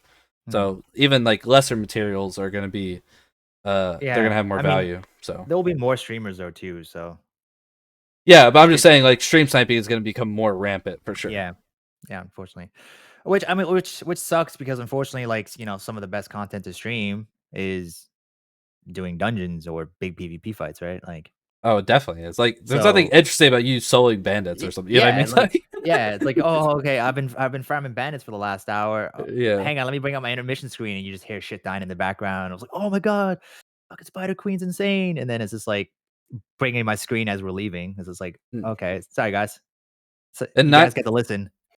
And the thing, you can't even really do that because they're gonna Yeah, know where you're at. you're gonna There's know where only you're at. one Yeah. server. Mhm. You live in, let's say you live in MK. You're doing Spider Crane. Huh? I wonder, are you right Yeah. outside MK in that spider cave? So Mhm. I don't know. yeah, I just, I've already been stream sniped, and I'm going to again. I don't.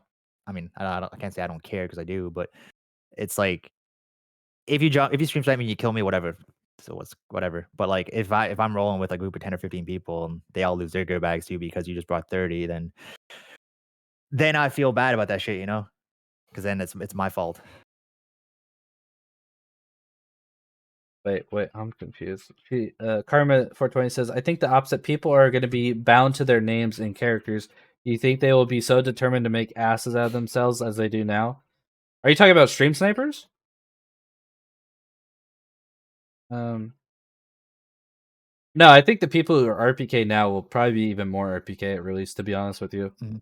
because Especially if, they want to get the loot more. especially with furniture and they can just live out of a house, Yeah, pop it up. so houses currently, they don't have all the storage and stuff that they're gonna have at launch and the crafting stations. But once they have that and they can just live out of their house, there's gonna be more rampant killing because right now people are so afraid of the rep system and it's so hard to live even out of a house that people aren't killing quite as much as they would be. Mhm. So what Vanard's saying is you're gonna see more of it basically, and there'll be more people doing it. So it's gonna feel like people are going more out of their way to do it, but obviously it's also because there's just more people. I think the east gate of Fabrinum past the graveyard is going to be like a city of just houses for people to just they're like loot pinatas. Yeah, that's. I'm hoping. I don't know what I'm hoping for. I don't want the upkeep to be too high, but I also don't want the whole server to look like a Rust server where it's just little shacks fucking littered everywhere. Yeah, so Henrik came into my stream like right around housing drop, and he dropped like this ominous thing and just dipped. He said like two things and then just left the stream. But because we were talking about, I was like, "Yo, Henrik, give everybody a free house deed," and then like we all drop a house and like test the server, right? See if the server blows up. And Yeah. he's like, "Well, like there won't be room for everybody for housing." I'm like, "Wait, what?" And he just left, and I was like, and then we were all like, "Wait, do some people got to wait till Sarduka to get a house? Like, because if so, like we got to rush houses." No, because they'll have the siege out, and if you want to build a village where someone already has, but you're just gonna siege your shit down. Yeah, but yeah, I agree. I don't want housing everywhere. Like, I don't know if you played Star Wars Galaxies back in the day. I did not know.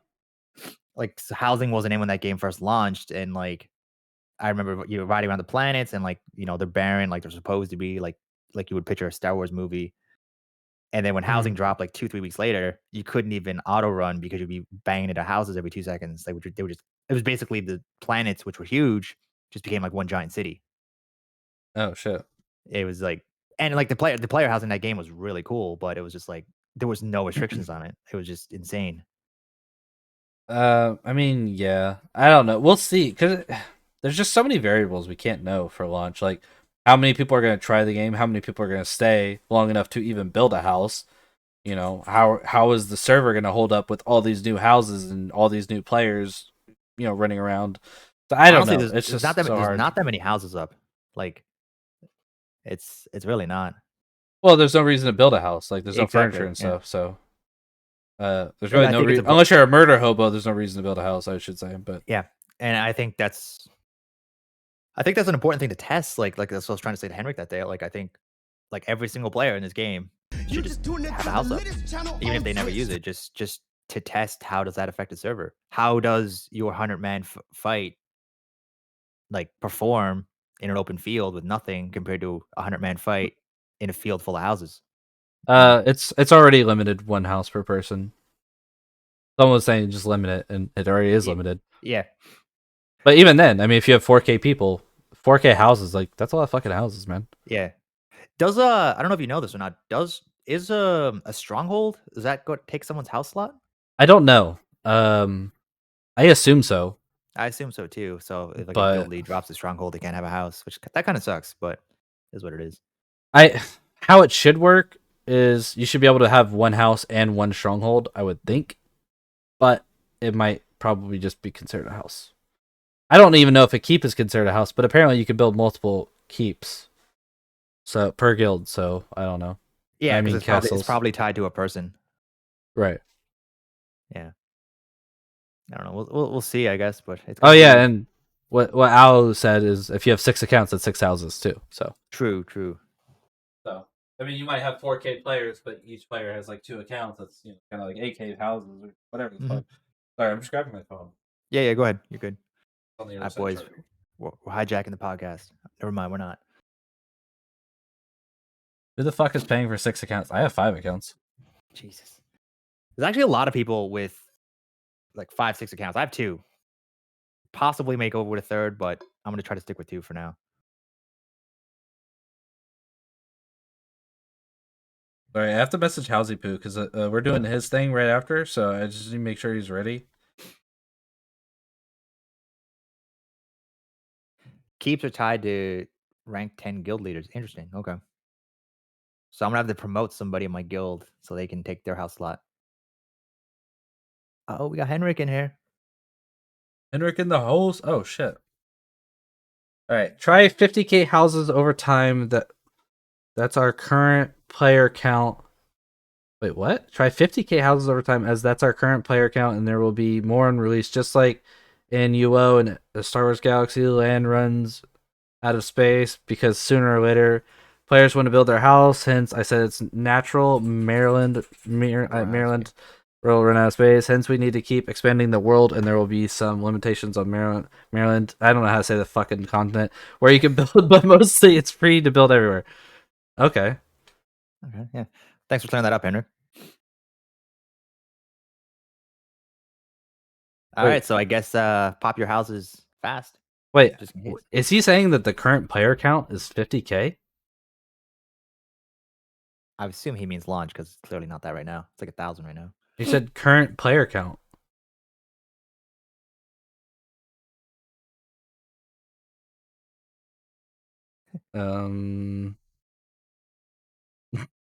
I mean, I think max I ever saw on Steam was 1K, so I'm kind of confused about the 50K number.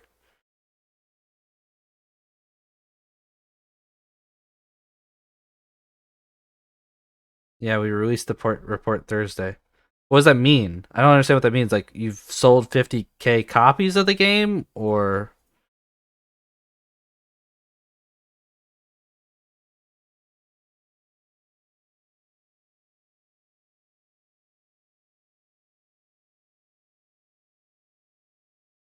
Wait, there's 50K people who have bought the game. Basically what he's saying. Yeah, I mean, There's no sub running right now, so everybody's active, technically. Yeah. Yeah, I mean, that makes sense. I mean, look of the blow-ups during stress tests and stuff like that. So yeah, if there's already 50K people who have bought the game, who, let's assume like 30K of those people will try it at launch just because they've already bought it. You know, I'm lowballing that probably too. That's you don't even need more than that. 30K people, like the server's full, you're tripping over people. Honestly, you'll probably see like another 20 or 30K who are literally just gonna wait till launch and watch like a couple early streams or whatever. Yeah, like there's a lot of people I've talked to who like they're there. They're like they are like I already know they're buying the game. Like these are like randos who come to my stream or whatever. Like, but they just literally a lot of them are just waiting for launch or just that one piece of content that they're looking for, and as soon as they get it, they're hitting that buy button. This game has piqued a lot of people's interest in one way or another. So how are we feeling about like 20K people trying to log into the server, Henrik? Are we feeling confident that we're going to be able to play the game on launch day? Like, I'm assuming like the number is like 20K people. Henrik, jump in podcast, get the answers. Yeah, you want to come on the podcast, Henrik, and voice? I'm surprised he's even in here because he doesn't work on the weekends. I don't know if this is considered work for him, but he's passionate about the games. All 200K wish list. Wow. 200K logging in. Yeah, is that 200K people who haven't bought the game on top of the 50K sort of thing? Oh God. 100K on release day. So does that mean that we're not going to be sitting in a queue, or does that mean that the queue will work efficiently and like slowly trickle people in?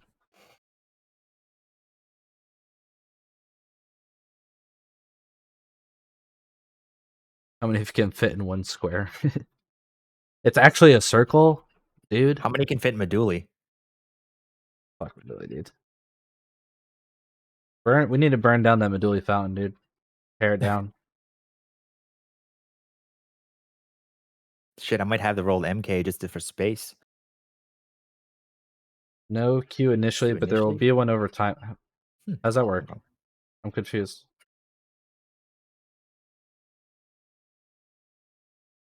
Feel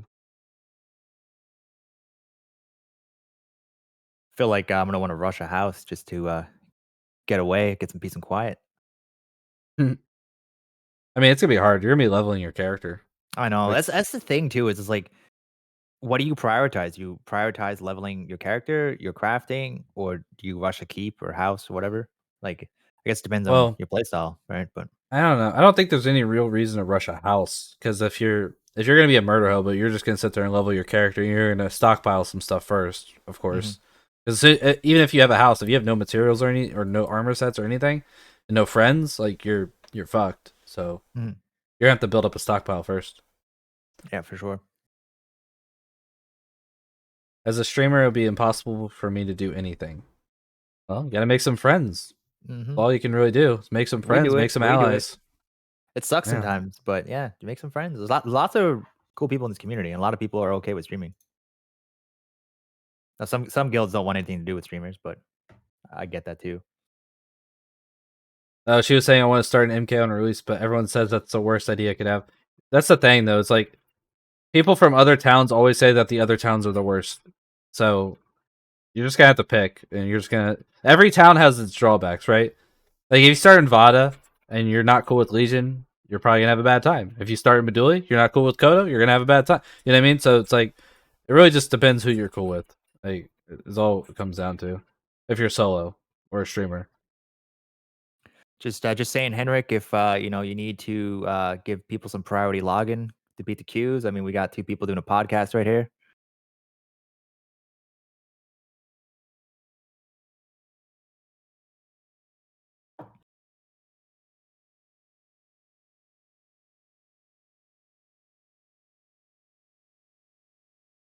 I remember all my bad memories from MK are just from Mortal 1. Just people standing up on the rooftops with bows. Just like as soon as you put gear on, you were just getting killed. Honestly, that still happens. Nightfall was just doing that the other day. Like, Oh, really? you know where the lower bank area is? Mm-hmm. If you are looking up on that wall above it, like to the upper levels, you can stand on that wall, shoot down at like into the open area in front of the lower bank, and the guards don't even touch them. I don't even know if there's guards there. Like you can just sit up there and be gray, and literally nothing will happen to you unless like a group pushes you. But yeah. Yeah. There's a lot of holes in MK right now, to be honest with you. But That's why Fathom he said used they're to be working a few on months it. ago. Yeah, for stress test, that was I man, was there. especially when the lictors weren't there and the less guards. Oh my god. Oh yeah. Every town was scary then though, because it was like one, earthquake was spammable. Like everybody had that because it didn't cost a ton of mats. And it was just you could literally kill all the guards. Like I remember being a Meduli and like Legion roll up like 80 deep and just kill everybody. Or like Oh, yeah. you'd be in town and like you just have to kill some Kodo and you're just like they're going around red checking people and you're just like, oh shit, guys, we gotta go. Sneak out the west gate. Let's go. They know. They know. Thank you guys for the follows. Coffee Grinds, Slumrick, and Chewed Food. Thank you guys. Appreciate it. So Henrik says, Uttern, we are doing tests on UE5 now. We need more work before we step over, but we plan for after release as soon as we can, as we need a few tools from that update. Oh, he's talking about moving over to UE5.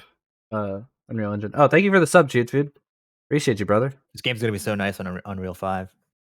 It's me, Jocelyn. I knew you were from the guild. I wasn't sure exactly who you were. Unfortunately, everyone in my guild always comes into fucking Twitch with a different name. Like I have a bunch of people from my guild, but like in chat, but they all have different names, and I have to figure out who's who. I hate when people do that in Discord. They'll have like a character name and then like different name in Discord. This is like as their main character. It's like, oh, I changed their Discord names. Like when I invite people to guild, and they're like, oh, "Okay, get invite in game." I'm like, "What's your in-game name?" And they're like, "Oh, it's this." I'm like, "All right, well, I'm gonna change your Discord name." They just change it, and usually they're fine with it. Like it's never really a problem. I've had instances where it's like someone's like whatever needs a heal, and you're looking for their name in game, but they're saying their Discord name, and you're like, I don't see this person. Oh yeah, true. Well, it's better than them saying no name. I need heals. True. Now. True. I'm dead. Nobody healed me. 5 HP. Yeah. Yeah. Yeah. The Darkfall player in me forces that shit. Force group duels, and you're getting your calls down right. Was curious what an MO podcast would be like. Yeah, I mean, is there any other podcasts going on Twitch? I think you're the only one. I feel like somebody else did do a podcast before though, didn't they? They just don't do it no more. Yeah, Delarius. Yeah. I don't know where he is. I haven't well, seen he him had a forever. podcast in general. It wasn't like for Mortal specifically. Okay. He did one run or two like talking about Mortal, but I think he does them in like general for like all things. I don't know. But it's I usually run these pretty chill. Sometimes I don't even know what I'm gonna be talking about when I like load up the fucking stream. We just talk about whatever. Yeah, I think we pretty much we started the podcast before we even started. Like yeah, we were he came like super early, and I was already in the Discord just because of whatever. and we were just talking about shit before like the stream even went live. I've actually never talked to Vaynard before. I've seen him in my chat and I've been in his stream and stuff, but I've never. This is my first time actually talking to him. Yeah, might have to make my way over to MK soon. Get my Yeah, weeb dude. on. Get your weeb on, dude. That's what I'm saying. I gotta make a new character soon, so maybe I'll start over there. Yeah, come get you. I'll allow you to participate in the rice fields, man. Okay. It's an MK special. Oh, fucking speaking of which, Henrik, when are we getting panda bears, man? We got all these bamboo trees and shit between Toxai and MK. We need some panda bears. Give us like a white bear panda bear spawn, man. Come on, man. That would be so cool. Could you imagine just fucking like panda bears, like taming a panda bear, dude? I disagree. No more bears. That's clearly what we need. Jonah We need popped panda bears, man. Jonah's been talking about he's going to be playing at launch too. Oh yeah. A lot of my guild lately has been watching different PvP videos from the tamer mages and shit like that, and they're all like just eating that shit up. And I'm like, guys, don't do it. Don't do it. Oh yeah, the content guild actually. It's funny that Jonah just came in. When you're talking about like pretty much all content went tamers. Like they're if you don't know who content is, they're just like really really good PvPers, like foot fighters. And then they all just decided like, all right, we're going fucking tamers because like it's just like so OP to have like a bear or like a terror bird with you. So it's just situational though. Like you don't want to be like, at least right now where you can't ride your bears, like you don't want to be roaming on foot waiting for that tamer, right? Even though that white bear is strong as hell, and then it's open to be griefed by mounted archers and stuff. But like yeah, most of the PvP videos I've seen, like yeah, the white bears or whatever is out there destroying everything, but it's also like right outside of Fabrinum. Like it's 2 feet away, right? Like oh, I mean, I don't see white bears anymore since they nerfed it really, and then they yeah, nerfed the thing where you could log out and your pet would teleport to like wherever you were, so it could be like across the map or whatever. yeah. I mean, that needs to be fixed anyway. Yeah, but I haven't seen them much since then. I think terror birds are actually, in a way, they're better than white bears because you can just get them so much more easily, and they do pretty much the same damage. They just don't And have they like bleed. the tankiness. Do they actually bleed? Yeah, they have a bleed effect. It's not very much, but they do have a bleed effect. I know it does in PvE, but does it work in like when you control it too? Oh, I don't know about that. I've not. I mean, I I've guess not had it one would. stick to me yet. Can't see why. Yeah, I haven't fought one in PvP, so I don't know. Yeah. Because I live in MK, so there. I mean, if you're like a Bhakti guild, you would probably know, right? Because it's like right there. It does. Someone said, "Okay, well, shit, that's OP as fuck." Wait, does the bleed interrupt spellcasts on mages? I don't even know. Never thought of that. Bear guild camping white bear spawn will get one. Sad face. Yeah, that's gonna be. I dueled a too. turtle once and lost. You duel like a player turtle or like a wild? Yeah, turtle? yeah. See when we're walking through Bhakti, I was like, "What level is it?" And it was like max levels. I was like, "Let's go outside. We're dueling." Do you remember what's hitting you for? They hit hard. I know. I just don't know the exact numbers. It was hitting me for like 50 or 60. I didn't have steel or anything on, but it was. You had heavy armor. Yeah, I had heavy armor on. It hurt. Oh shit. I just wasn't doing much damage to it. It just. No, to be fair, I wasn't like really trying too much, but like, yeah, no, I wouldn't. I mean, realistically, any pet sick on you in this game sucks. Well, if the Terrorbird does bleed and it interrupts your spellcast, that'd be pretty OP. If you put it on like mages, I mean, obviously any pet on a mage is shitty for the mage, but like the bleed would just add that extra level of like get fucked. Yeah, I mean, the thing with pets is just like where they don't have I think you guys talked about this in your last podcast, like where they don't have like stamina or anything like that, right? It's just they just run you down. Yeah, they were talking about like pet balance and like adding like a stamina pool to the pet. I mean, there was also some other stuff talked about like adding like each individual attack or something to the pet to make it more skill based. So where it's not just like auto doing it, you have to like click it. And it requires more attention. That would actually be that'd be really fun, I think. It would be interesting. Pokemon giving commands. Yeah. Then Team Rocket could all roll Pokemon thieves. Yeah, don't even bring up Team Rocket, okay? They're not Pokemon people, okay? They shouldn't even be named Team Rocket. They don't even have any tamers, bro. Like, they don't have one tamer in their guild. Pets die stupid fast. Yeah, because, well, we're supposed to be getting bear armor. I don't know if it'll be quite as good as, like, horse armor, but imagine putting, like, steel armor on a white bear. That's kind of where I'm at though with regards to the taming and PvP. Like, okay, yeah, like someone sticks like a white bear or really just a full level bear on you, it hurts. Uh, but the amount of investment that you put in leveling that bear, 2 or 3 guys focus that bear down real fast. Yeah.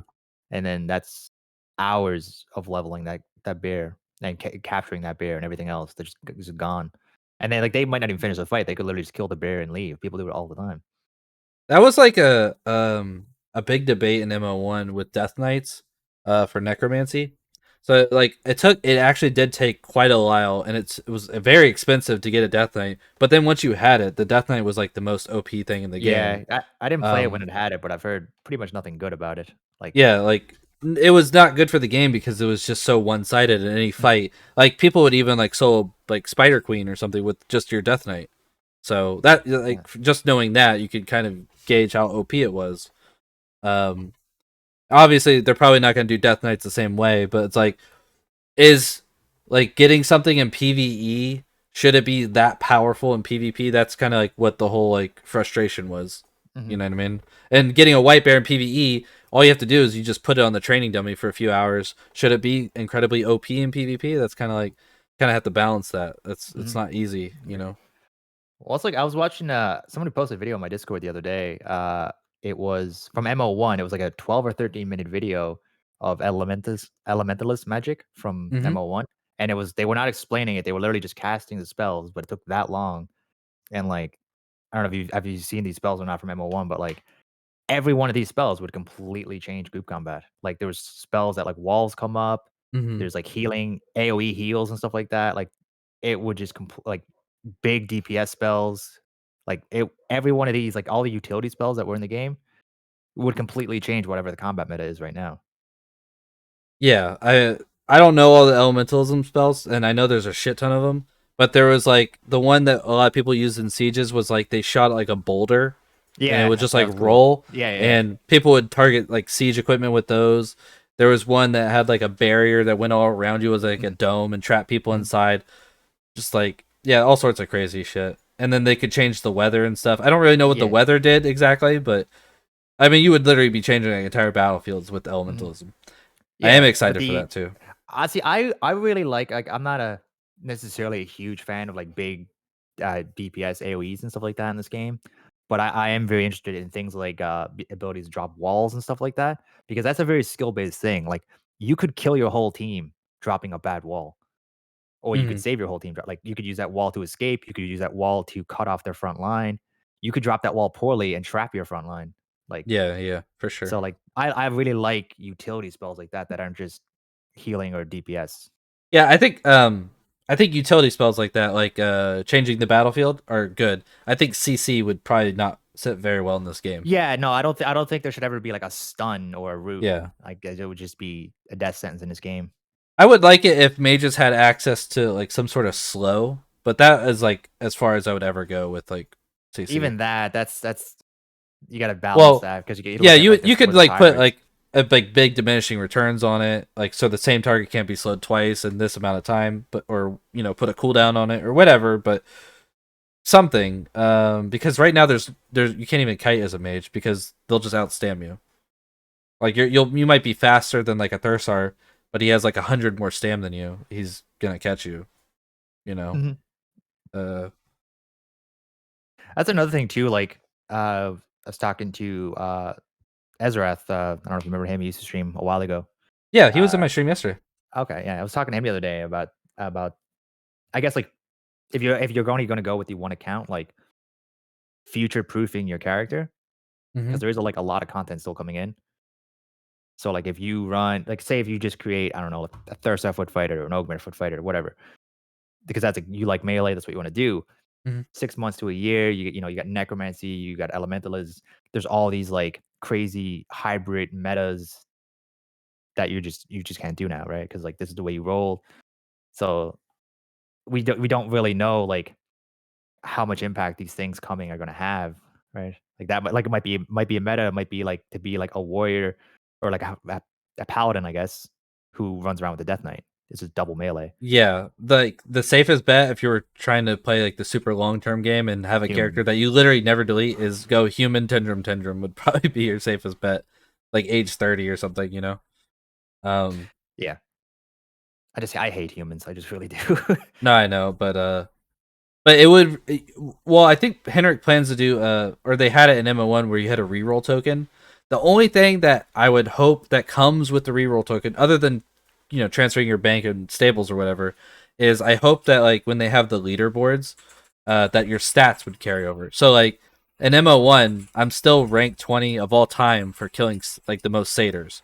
So stuff like that is really fucking cool. When you like look at those leaderboards and it's like, most Spider Queen kills, most blue players killed or whatever it is, like it's kind of cool to see those stats and it's like, oh, I know that guy. He murdered me 10 times in a row. Of course he's like top blue killer in the fucking game. Like, you know what I mean? So that Yeah, stuff's cool. So I hope that carries over. yeah, I mean, leaderboards are cool, and it works well with the whole one character system that they're going for, right? Because I Yeah. mean, even already, like, even though most people have a lot of accounts, but even already, like, you see certain players, like, this player, like, this is a PvP or this guy's a banger, this like, I'm dead. Like, you see I see some players, I'm like, "Oh, shit, I'm dead." Like, I run into Boney or something like that from Levia, I was just like, "Oh, I'm dead." Like, this is it. This is a point 5. This I'll is a do my point best. five. Like, I'll do my best. I'll try not to embarrass myself on stream too much, but I'm dead. I'll give you my pants, bro. Yeah. I feel like there's gonna be a lot of that at launch.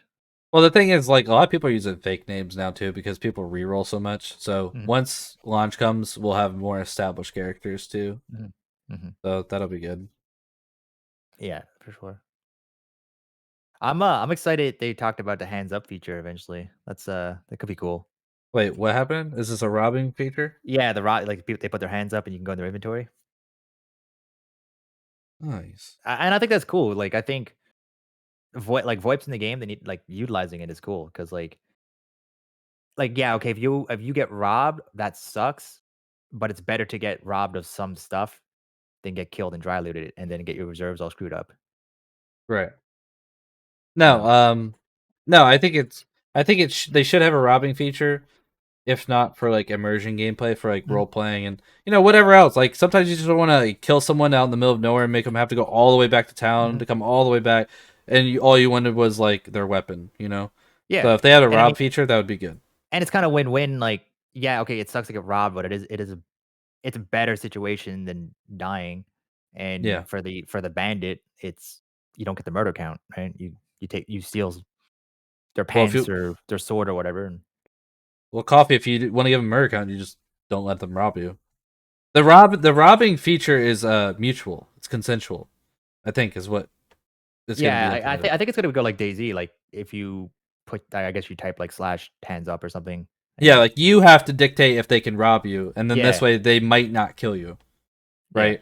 That's the reasoning or And the I think too, logic. like even now, like some people do kind of that now. Like some people will do like the slash drop loot, but like I think like in a situation you roll up on somebody, they're dead. Like you got them. There's solo. There's you know there are nobody. You're a PvP or there's multiple of you.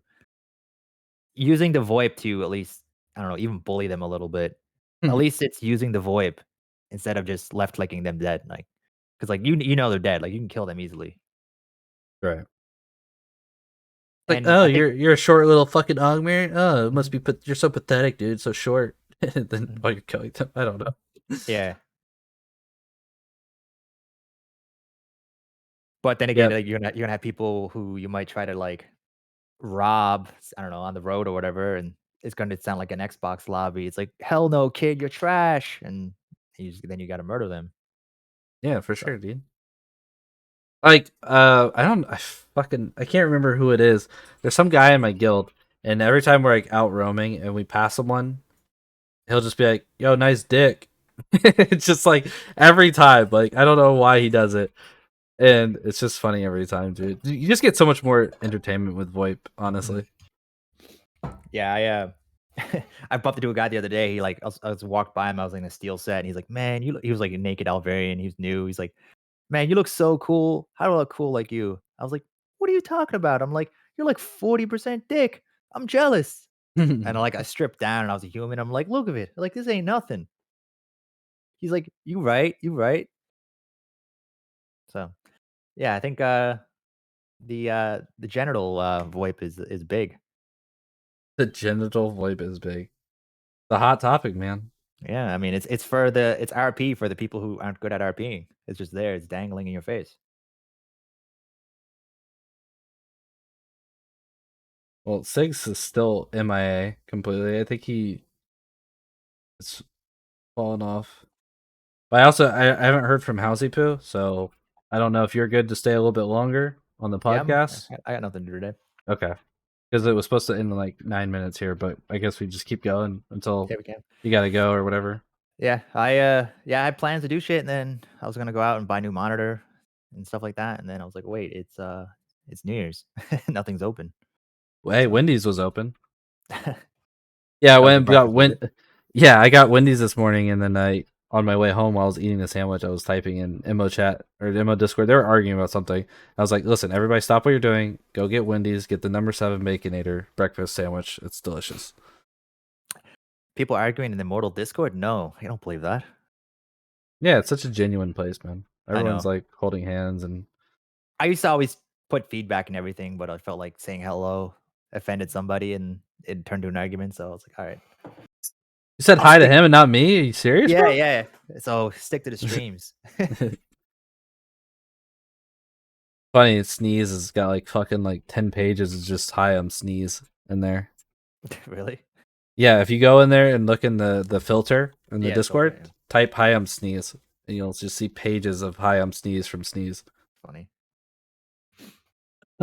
He even did it like 2 times in like 3 minutes once. I was like, did he just forget that he just typed this already or what? Maybe he's just got like the memory of a goldfish, you know? The amount of arguing in that Discord is too much. I've read so many things about people's personal lives and drama. It makes me terrified of speaking in there. Yeah, it could be a little much for sure.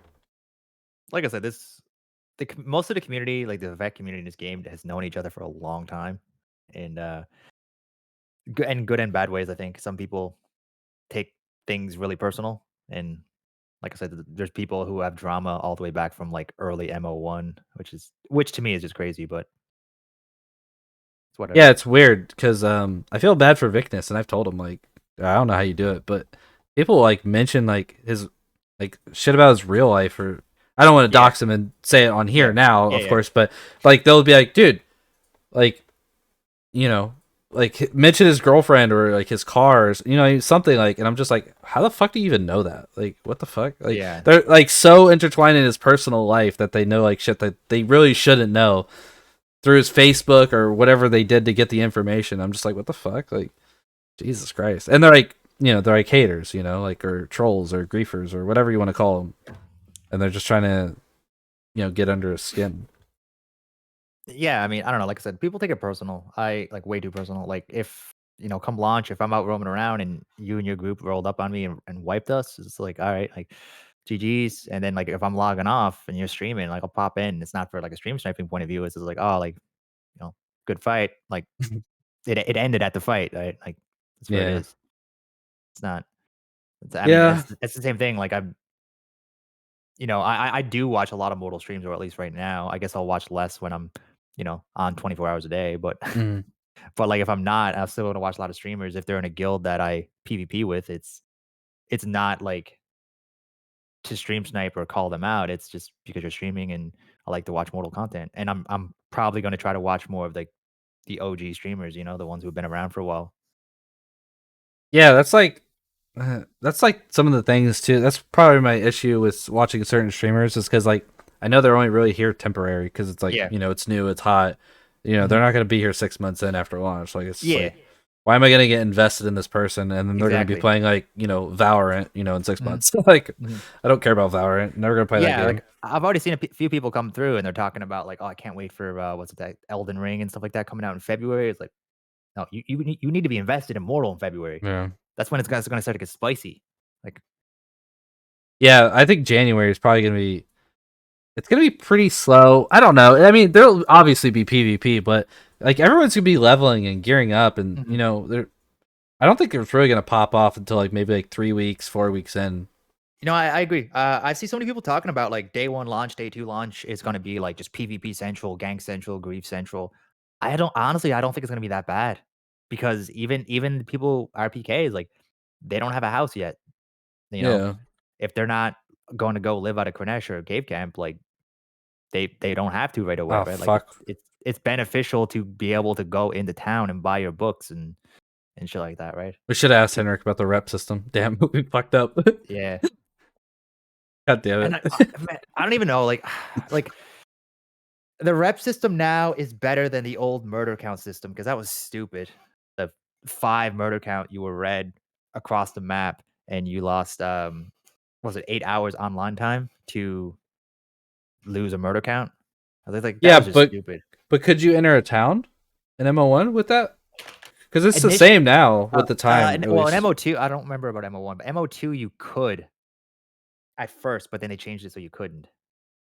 Because at first it didn't say you were red, so that's when people used to like blue check you all Mhm. the time. It's like that, which I kind of like to be honest. I did kind of like that because like you could just wipe a group and then like you're in town and Oh, you're I like, oh, fucking I hated yeah. that shit. That shit was so annoying. The That blue was checking it was stupid, but it was really funny when like okay, I just killed a bunch of Kodo and then you're in town and you see a bunch of Kodo looking at you. You're like, oh no, gotta go, guys. Like that was kind of funny, but like everybody just kept re-rolling characters because it was oh just man, that was so 8 hours AIDS. 8 hours online time to not kill anybody else. Like that was brutal. When that was in the game, we were fighting Jonah Vale in content or Schmeat Brigade or whatever the fuck Yeah, Fabner Mafia, whatever they're getting. They had like 3 different names over like a yeah, they month. changed. So we were fighting them when that system was in place. I remember we were literally having to make fucking lists of like red players who we confirmed were red by checking them in town. But then like everyone was constantly re-rolling, so this list was always fucked up and not accurate and super confusing. Yeah. It's like, oh, this guy was on the list. Like I just hit him, I went gray. It's like, well, maybe fucking re-rolled. I don't know. Yeah, It was so used to confusing. we used to do that back in the early stress tests. Like, I think I was re-rolling a character almost every day, and Yeah, it was the bad. previous character would be red. We were mostly down around Meduli and Vada then. So like we'd fought like a lot of Kodo and stuff like that, and like same thing, we kill a bunch of Kodo, and then like later that day, I'd get stabbed in the back by Kodo and turn around, he's getting killed by guards. It was like, sorry, bud, like new character. Wait, were you BKO? No. I was friends with BKO though. We weren't like officially allied, but every time BKO hit Meduli, we always helped him out. Wait, what guild were you in though? Still a gentleman still. Oh, okay. But yeah, no, we always helped out Yeah, BKO you're from like, the Meduli. We're like, let's go. yeah, you're talking about like that same time frame when they were active, and I'm like, well, he's talking about Meduli and Vada. I'm like, it I sounds really like liked BKO, BKO. man. They were pretty chill guys. Yeah, they were just, They were just different than I think PvP. they got a bad rep because the bigger guilds would say like, oh, well, they did this and this, but it's like, well, they were probably just fighting them. You know what I mean?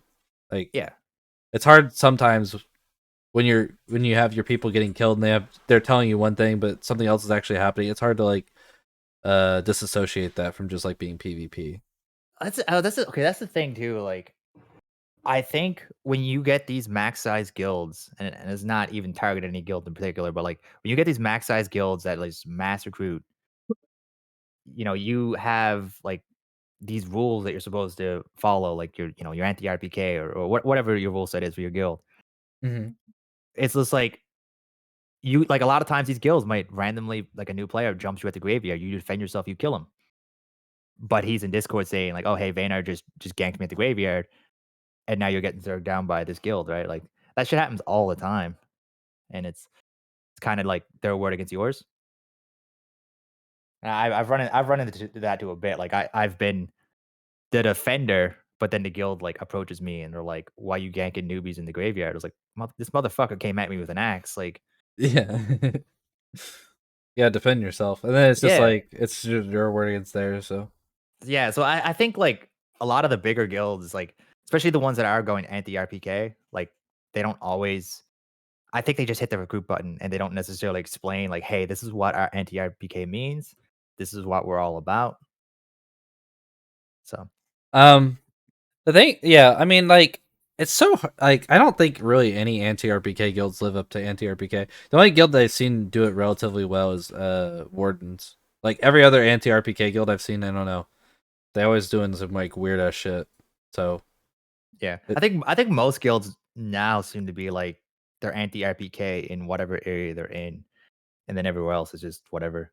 I think it's more of like a recruitment thing because like anti-RPK guilds tend to get more recruits because they're the good guys.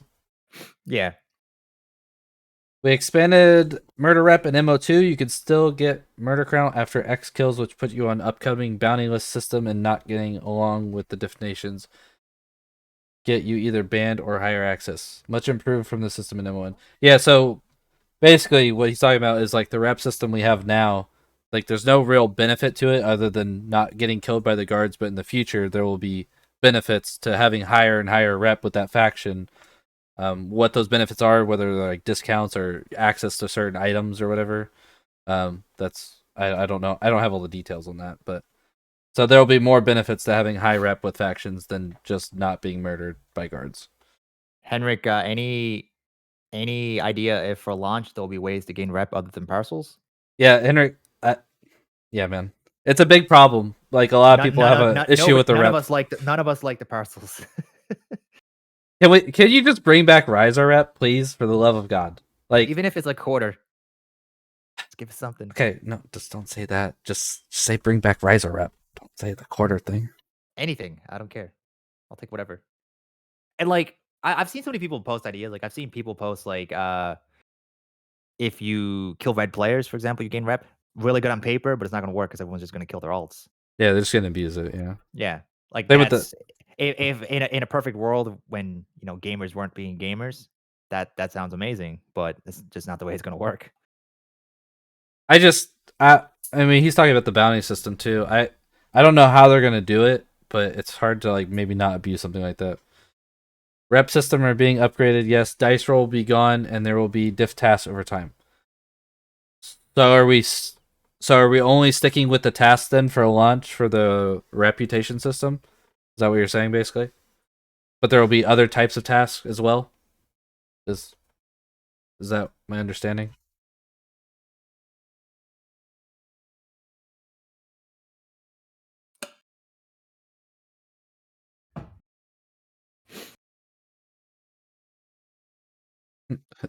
Coffee said, "Won't it be weird though if you have a 400 murder count but max rep, walk into town like a boss?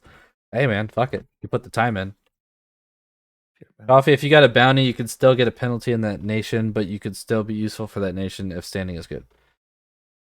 So wait, are bounties based off of murder counts?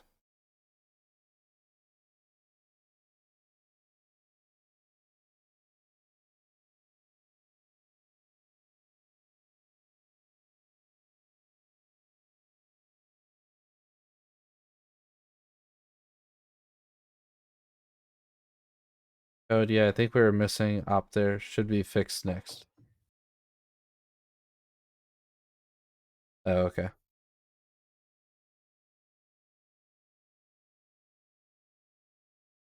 Bounties could be fun too, or like just the bounty boards in general. Yeah, I'm concerned. Like I don't know how they would implement it that wouldn't be exploitable. Yeah, But I mean that's the thing. I think that's the issue with game development. You can think up these really good ideas and good systems, but it's just like you need to think about it. Okay, how is my population going to abuse this? Because they will, especially in a game like yeah, this. for sure. And I think Starvolt's pretty good on that because of a lot of stuff that ended up happening in MO1. Mhm. So I do think that they are very conscious about that. Like when they add stuff, like okay, Mhm. like what are these degenerates gonna fucking do with this system once Yeah. we put it in? Like, Well, I mean, just even the rep system in general. Like, I mean, most people don't love it at the moment. That's pretty universal, I think, across the world. But like, you still need to have a rep system that's punishing, right? Because if it's just super easy to go get rep, then you're just going to be, you know, an RPKer who's blue all the time, and everybody will just do that, right? It would just turn into another sandbox PvP game that just everybody kills everybody, kind of like a Rust type thing. Or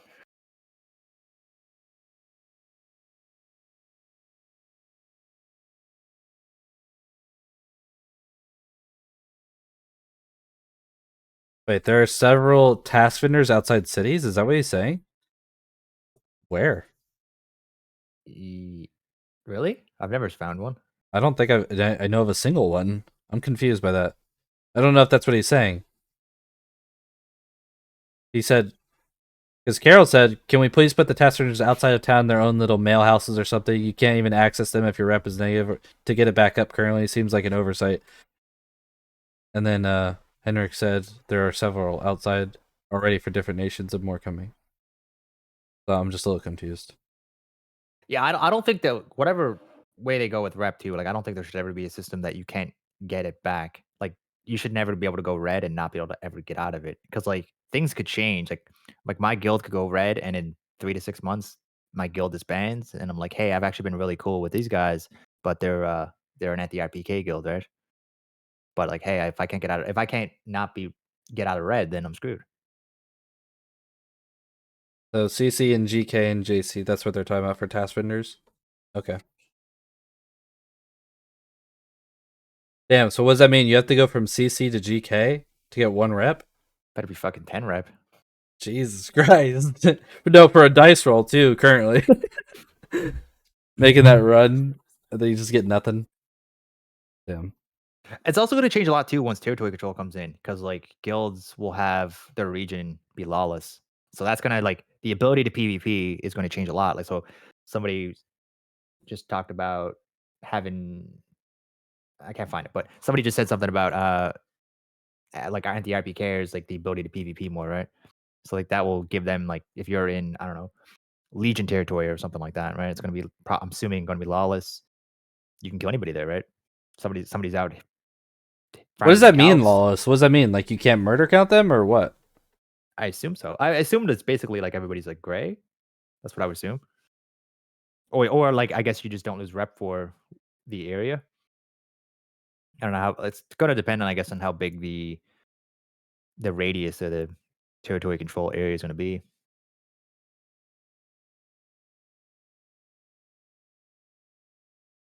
He said this patch is coming this week, and then he said we had a rep bug too fixed next patch. Cool. Probably maybe like the dice roll thing he's talking about, I'm guessing. Explains the past couple parcels I ran in for nothing. Wasted my time. It's Oh, wait. quality streaming content running Wait. parcels for nothing. Show him your mug. Oh, Henrik, check out his mug, man. yeah, we just got it. We're Still waiting here. Check out my hoodie, man. We're sponsored out here. I'm still waiting. I ordered the mug, a hoodie, and a shirt. The mug came like 2 weeks ago. I don't know what's going on with the hoodie and shirt, but it'll be here soon though. Henrik's Gotta- still like gotta check down his basement. He's gotta check his sweatshop. Yeah, he's got to take it off and put it in a bag for me. He's gonna have to wash it. Maybe not even bother. Who knows? Nice mug Yeah, and hoodie. that's my day one attire. It's the hoodie and the shirt and the mug. They'll Dude, be, do I have to go? I have to go get my mug now. I'm good. I think it's killing him. It's actually a pretty nice mug.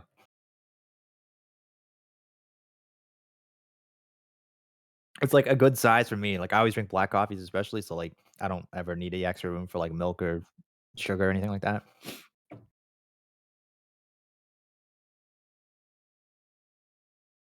But yeah, Henrik, I think I could speak for everybody. We are all really excited for launch. It's gonna be crazy.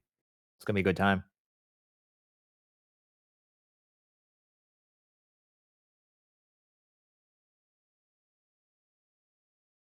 He's just drinking water out of his mug. Yeah.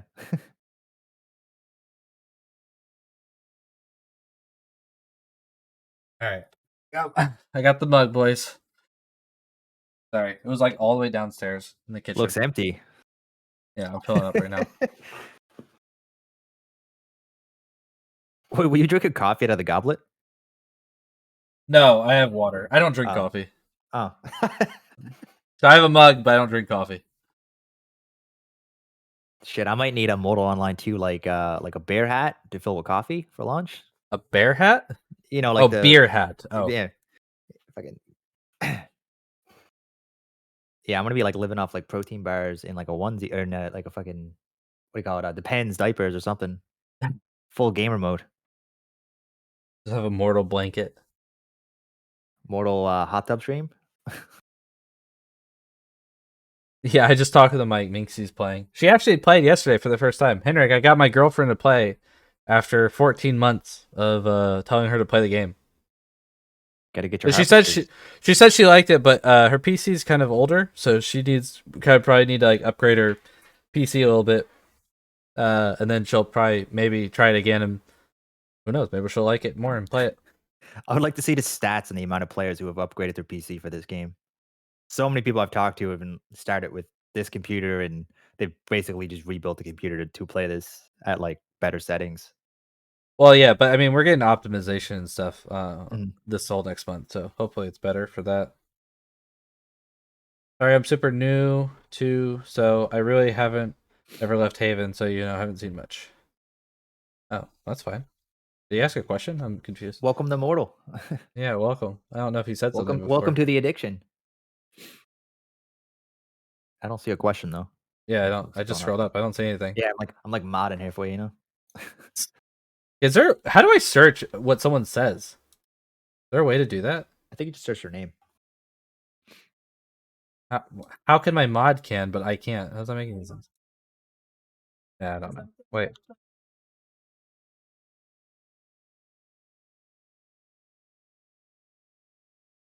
What do you guys think about the future of MO2 streaming? I talk about stream sniping. What do you think? So yeah, I've been streaming for a little over a year now. I stream different stuff. I've streamed Mortal. I stream Escape from Tarkov, some other stuff. I'm going to be. My plan is exclusively Mortal 2 streamer come the 25th. That's all I want to play. That's all I want to stream. So far it's been really good. It's been really good for my community. I've met a lot of really cool people. I haven't been stream sniped too much, but then again, I'm also haven't been really dealing with any political shit. I've been staying super neutral. When it comes down to it, I think stream sniping is definitely going to be happening. I hope nothing too bad, but I think, unfortunately, I think myself and other people, you are going to see things like delays, which sucks for community interaction, and you're also probably going to see stuff like doing dungeons off stream and stuff like that. Which sucks because that's like some of the best content, but I think because it's not just your own gear bag, right? It's your whole group, right? Yeah. It really it's gonna just like it's a niche game. You're gonna have a niche type of streamer that is gonna be able to handle the stream sniping and stuff that's gonna come with this game. I've said it many times. There's only one server, so if you're like someone who would stream snipe someone, like you're okay with that, it doesn't bother you, and you're watching a streamer and you know the area that he's in, you know exactly where you have to go. You don't have to switch servers, you don't have to do anything. You just go right there, and he's gonna be there because there's only one server. So stream sniping is gonna be extremely easy to do in this game, no matter what your delay is. It's just gonna happen. And I don't know if you've ever streamed with like a 10 or 15-minute delay, but it sucks. No, Because, like, I wouldn't even stream. It's terrible. It's cool, like especially for this game. Like you get so many players checking this game out, and they're like, "Hey," like they ask a question about the game. Yeah, they're gone by You then. don't say anything for 15 minutes. They're gone. Yeah, they're gone, dude. You got this big For sure. spiel about how good this game is or things you like, and it's just like, yeah, they're long gone. They're gone. I mean, they're gone to Pizza Guy. it might not matter if you had like 20K viewers, like a shit ton Yeah. of viewers where the chat's constantly moving, you're constantly answering stuff. But like, if you're a small streamer, you only have like 20 views, and you don't have that many people talking at any given moment. You might have 1-2 people actively talking with like 20 views. So Yeah. if someone asks something, you don't answer. First of all, that person's gone. And then any other person who might have had a question that they just realized like that guy's answer didn't get answered for 15 minutes, they're probably gone too already. So it's like, Yeah, you're as not a small gonna streamer, viewers. community interaction is everything, right? It's literally everything. Yeah, I wouldn't even stream if like I didn't have a chat. I hate streaming if my chat's dead. It's I so know, boring. It's boring. Yeah, I know. Especially like now, because like nobody's really super into this game right now. Like everyone's just kind of waiting for that launch. Everyone's just killing time. So if you're out just doing something mundane, killing mobs or bandits or whatever, I don't know. It's fishing. I was fishing the other day, and I had a bunch of people chatting. I was like, "Thank you guys. This is the only reason this is bearable to me." Yeah, I'm not a that's true. fisherman. I suck at it. Yeah, there's Like a lot of YouTube content for the game too. yeah, for sure. I think you actually might even see that too, because like Rust, for example, Rust doesn't have a huge streaming population at the moment, but its YouTube population is insane. Like the amount of Rust YouTube videos that get really high views is absolutely insane. Yeah, this game, someone said it. Uh, Ongar, I don't know if I'm saying that. He said, "Sad to say, but M2 I think is more suited for YouTube content," and I would agree. The game is really beautiful. The content is good. You'll be able to make some epic videos from it, but streaming it's going to be really hard. Mhm. Like I said, I'm gonna stream it until I run into issues, and then I'm still gonna stream it, but then I'm gonna have to take whatever precautions I need to take. You'll have to do like less entertaining content. Is what's going to end up happening. Yeah, so like I may not be able to do, that 24-hour stream because, in that time frame I might want to do a dungeon or we might be going to the the jump acolytes, but I can't do it because I know Putin's in my chat. So now, and I don't know. So it's just and unfortunately most people don't stream snipe, but the few that do, and like you could even be part of a stream sniping group that you don't even know is stream sniping. Like somebody in your guild could be like, "Yo, like Vayner gentlemen have 10 guys over like east of Fabrinum," and as far as you know, they just somebody seen them or something like that, Yeah. and so you go for the PvP, and it ends up being a big stream sniping group. You know, Henrik just said, understandable. Some stuff needs to be done off stream, like placing a house or somewhere. Some may take the risk, Damn, some not. too soon, Henrik. Damn. Damn, where Yeah, were you with that advice before, Henrik? Does he know your house got destroyed? I think so. Yeah, You think so? Yeah, yeah. he put his house down on stream, Henrik, and then like he like, logged in like the next day or later, and his house was gone. Someone destroyed it. Hmm. Yep, that was lesson learned. So yeah, housing, He knows now. probably most dungeons. That's the worst thing too. Like doing a dungeon, like the bosses are pretty difficult, and if your group doesn't know what they're doing, you could easily get wiped. Oh yeah, for And sure. then you do the dungeon, you get out, and you just a group of like 30 guys is waiting for you. Like it just sucks. Yeah, I want to say like 3 or 4 weeks ago, right, like right at, like the week after like the Steam release happened, and there's like a bunch of new players. I did a lot of recruiting, and I had like 20 people. It's like 20 people on, and probably like 16 of them were new. And we did the Spider Queen route outside MK. I I shit you not, like 15 people died, but we still did. We completed the boss, but like just barely. And like still like 15 people died even with 20 people, and it's just mostly because a lot of people were new and they didn't like there's people there and like a couple of people that may have like close to vendor gear armor, you know what I mean? Mhm. So going in, you can't just like you can zerg it down in a way, but like still like you have to be as like halfway competent with what you're doing and like what you're wearing. Yeah, I mean, this is like too like when yeah, I mean, with the dungeons, it's not like a WoW where you're limited to where like you're set or you're capped at how many people you can bring in. You can bring in 100 people to a dungeon if you wanted to, and you'll clear it super fast. Yeah. But you're not getting enough loot to justify that. Oh yeah. I mean that's kind of like a problem with the loot now too. It's like you need like 10 people to do Spider Queen, but right now like the backing material from like Iron Silk, it requires so much that you can only make like 2 sets, Yeah, I know. if that. I know. So you're gearing 2 of the 10 people that just took their time to go do it, and it's just kind of like it's not profitable for Mhm. like people involved to do it. Like most people are probably doing Spider Queen right now just for the egg, like not really exactly for the Mhm. materials. And realistically, you only need to get one of those for your guild. Well, probably want 2 or 3 because that person may not always be on, or maybe just like True. take a go MIA or whatever the fuck. But Mhm. do you expect your enemies not to use the free intel you give them, i.e., the stream? No, I do, 100%.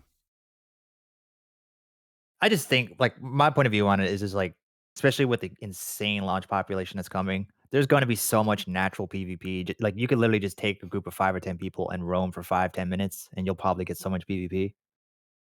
You'll And probably like, have people follow you out of the town.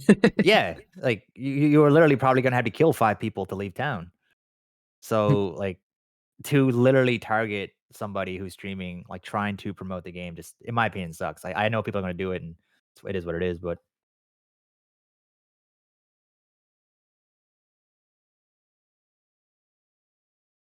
Oh my god, guys, I'm on 2 hours of sleep. I'm so sorry. I'm just I'm on extremely 4. tired. Yeah, I slept from 2 a.m. to 4 a.m. because me and my girlfriend were both streaming last night. She streamed longer than I did. She streamed till sometime after midnight, maybe 1, and then we tried to like watch a movie, and it just didn't work because we were both tired. Stop. You're weak. Call me weak.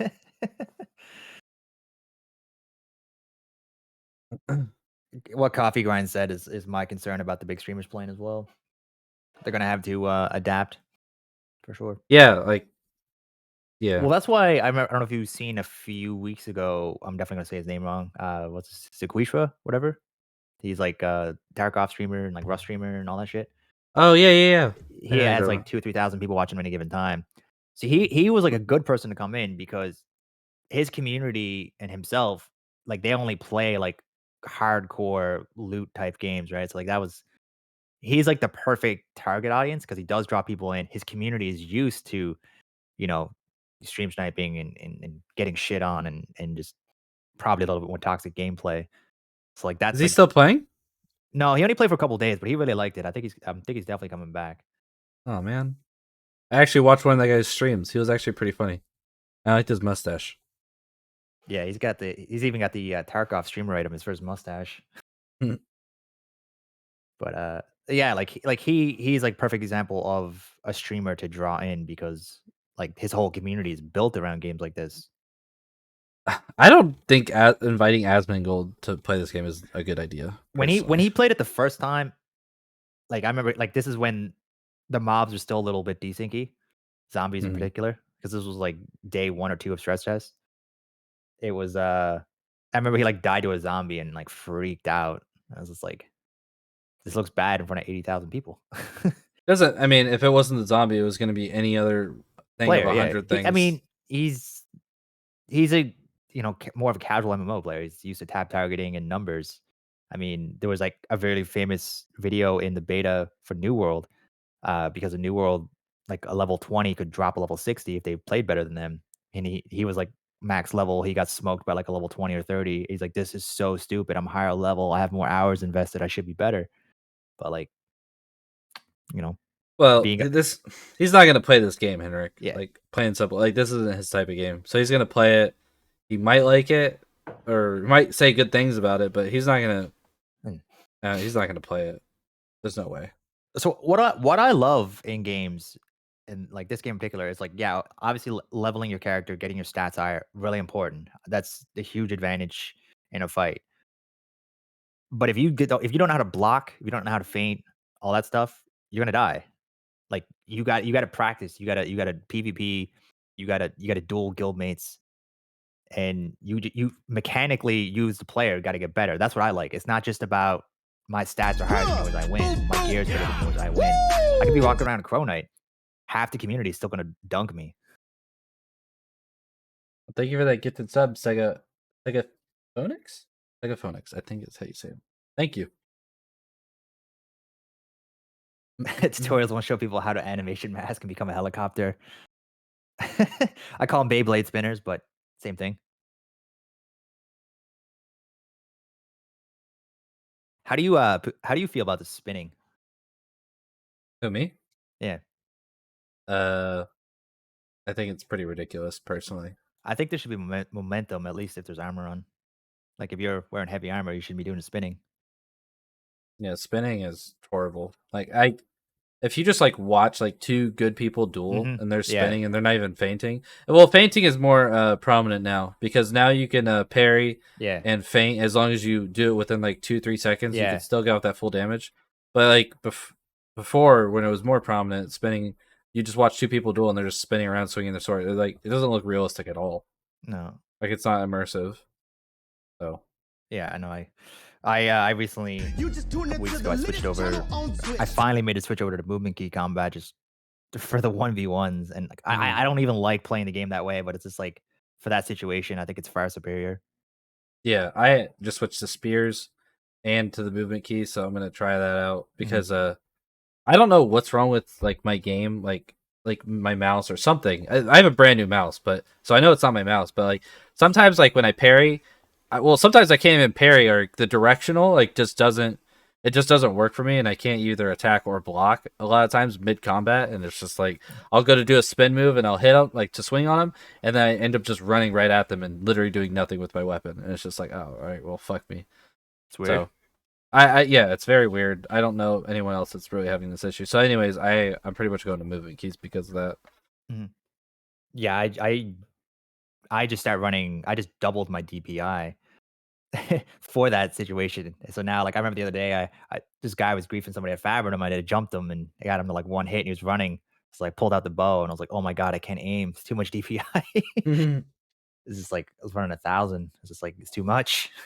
Yeah, I forget what type of Logitech mouse I have, but like it has the DPI buttons on the middle mouse button Yeah, area. yeah, I have mine that for mine as well. But I guess I don't know. I don't think I have the muscle memory to click that as I'm Mid swapping from fight. bow to yeah. Yeah.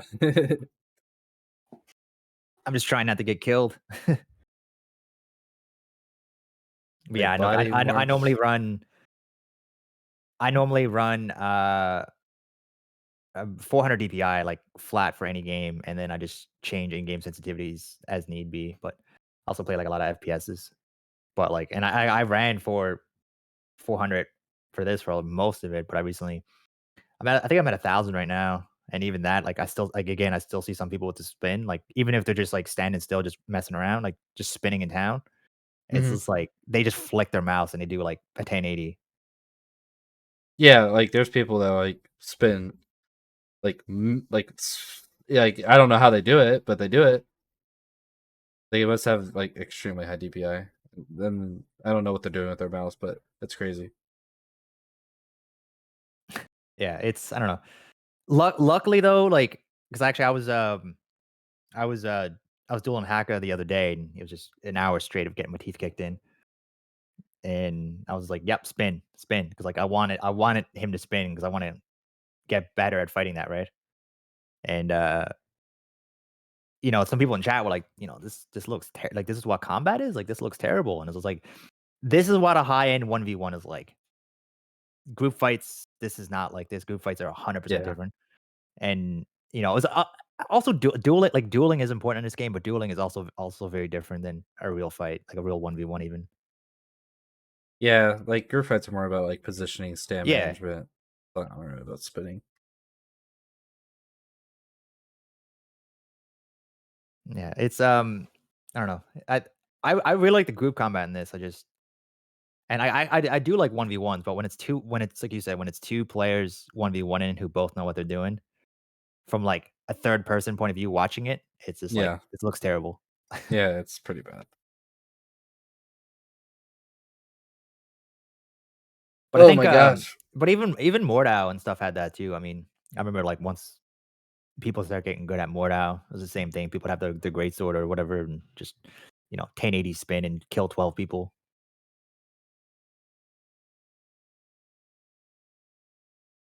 Yeah, I like Mordhau, but it was very like high skill cap. I don't Mhm. know. I sucked at it, man. I'm just not very much like a melee like first person kind of guy. I loved Mordau, but I think they just blew up so fast. I don't even think they realized it, like what was happening, and there was just no content to follow up. Mm. Yeah, it was a Oh lot man, of memes. I like the memes in it. yeah. Oh man, I was top leaderboard so many times running around with 4 frying pans, just Oh shit. flinging them at people. I like But the range weapons and like the bear traps and shit. oh yeah, yeah, yeah. I remember me and my group one time on one of the maps. We were like, Man, we're getting a shield wall to work," and it's like our whole team was trolling us, like, "Guys, it's not gonna work, you bunch of noobs." And we found the choke point, and we all had like that buff that you couldn't take fire damage. So Mm. we literally just did a shield wall with spears, and we totally just destroyed a group. And I was like, "This is amazing. It will never work again, but this one instance against these players, it worked." Did you guys move at all, or how did the No, we shield did. wall We just work? had a choke point, and they couldn't get in behind us. And for some, like they could have came around the other side of the map, but it was like they just kept trying to break our shield wall, and they couldn't. Oh, I need to put water in my face. I am so fucking tired. Got two people on the podcast right now that did night shift, so we're both tired.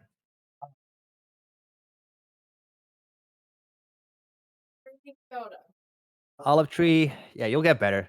You get used to it. You can go back down there and get your gear.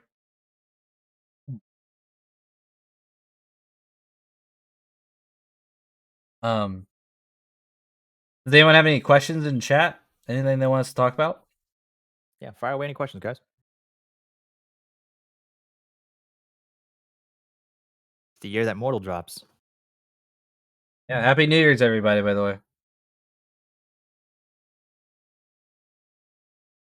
2022.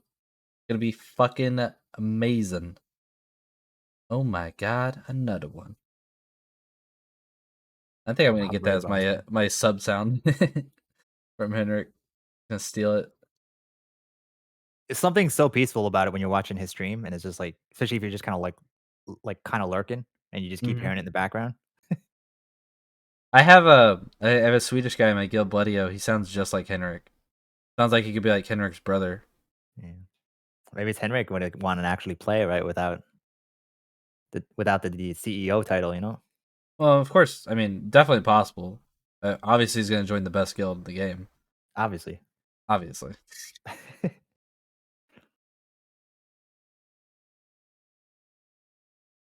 Bandits run too fast. I couldn't sling my spells. Oh yeah, solo as a mage, tough. Yeah. Hopefully we get some PVE mechanics for our mage boys because launch is looking pretty rough. Took out our fulmination. They ripped apart our spell books. They shit on spiritism. You gotta do like 4 different dungeons. Yeah, it's gonna be rough. How do you feel about scribing? Like, do you like it or dislike it or what? No, I don't like it. I mean, I don't know. I'm so biased, dude. I just want to get in the game and play the mage. It's already hard enough, man. Like Yeah. adding scribing, it just adds a whole nother like fucking 2-3 layers to being able to just be efficient on a mage. So it's whatever, man. I'm not rolling a mage to start. I'm telling you that much right now. I have 2 mages, and I am not. My first character is not going to be a mage. I already know that 100% in my Yeah, mind. my second character is gonna be a mage, and Yeah. I might have them logged in, like reading a book or something, but I'm not gonna probably be actively playing them at all the first week. Like Fulmination was easily like the most used PvE spell for mages in the game, and like they don't even start with it anymore. It's I just think rough. I think scribing would be better if all or most of the magic schools were in the game. Like if there were 6 or 7 magic schools in the game, and you were farming bandits or whatever mobs, and they were dropping RNG chance to drop scrolls. I think that would draw like a lot of elements to it. But just where right now, where it's only 2 schools, and like you said with spiritism, most of them you need to kill a dungeon boss for. You It's it's tough. like 3 or 4 different dungeons you got to Yeah. do for spirits, Well, that's what I mean. not Like just you need one. to be a solid PvE guild, like to get a full spiritism. Yeah, it's rough, man. I think you have to kill the Mino King just to get multiverse lore, and the reason you need multiverse lore is to use the portals so you can go into the other world with your spirit box to fill up the spirit box. Mhm. Yeah, no, I know. I know Pizza Guy's been trying to get a group together for now for like 2 weeks.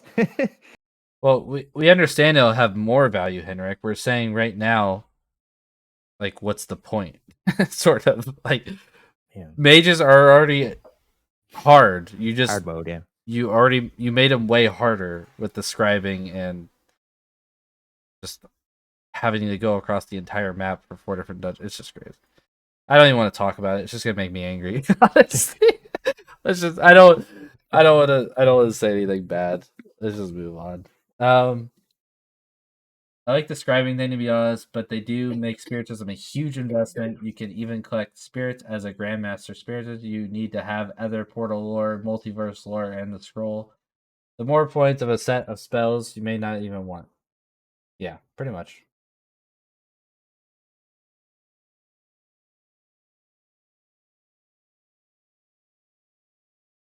Yeah, it's harder to start and have a good kit to get started.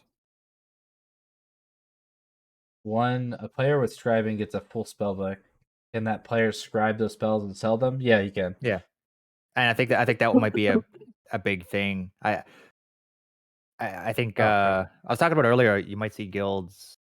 I'm expecting you to see guilds camping the illusionist, like early game, kind of getting that market. So you might after their guilds and alliances are fed, you might start seeing them sell that stuff or start selling spell books that are full. I don't think it'll be too cheap though. Or not even full, just even a spell book that has like foam.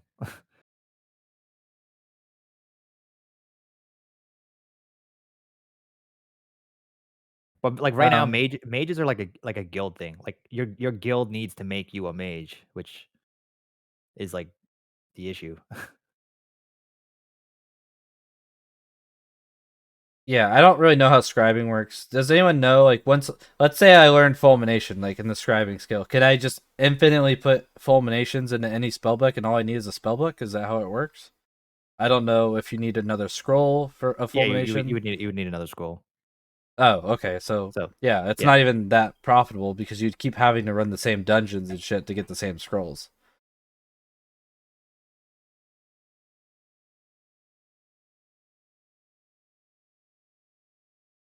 Yeah, that's Ducky's like, yeah, it's stupid. I was thinking for a second, Ducky, you were on to something like, wait, that could be super profitable. I run the Minnow King once, get this, I can make it for my whole guild and then sell it. But no, yeah, you need that'd be one busted. additional skull for every spellbook. Yeah, but I mean, they basically made it so that you only really need one scriber, 'cause since it is, especially since it is primary points now. Uh, you could just have your guild scriber or whatever, and guildmates can Yep. trade you scrolls and an empty book, and they fill it, trade it back to you. Well, sure. I mean, but you could say that about any profession. The fact is, you still need the scroll. You're still having to do this content multiple times. Yeah, I mean, like the spiritism stuff is it's definitely insane, but like farm, I mean, the rest of it you just farm like bandits and stuff for. Yeah.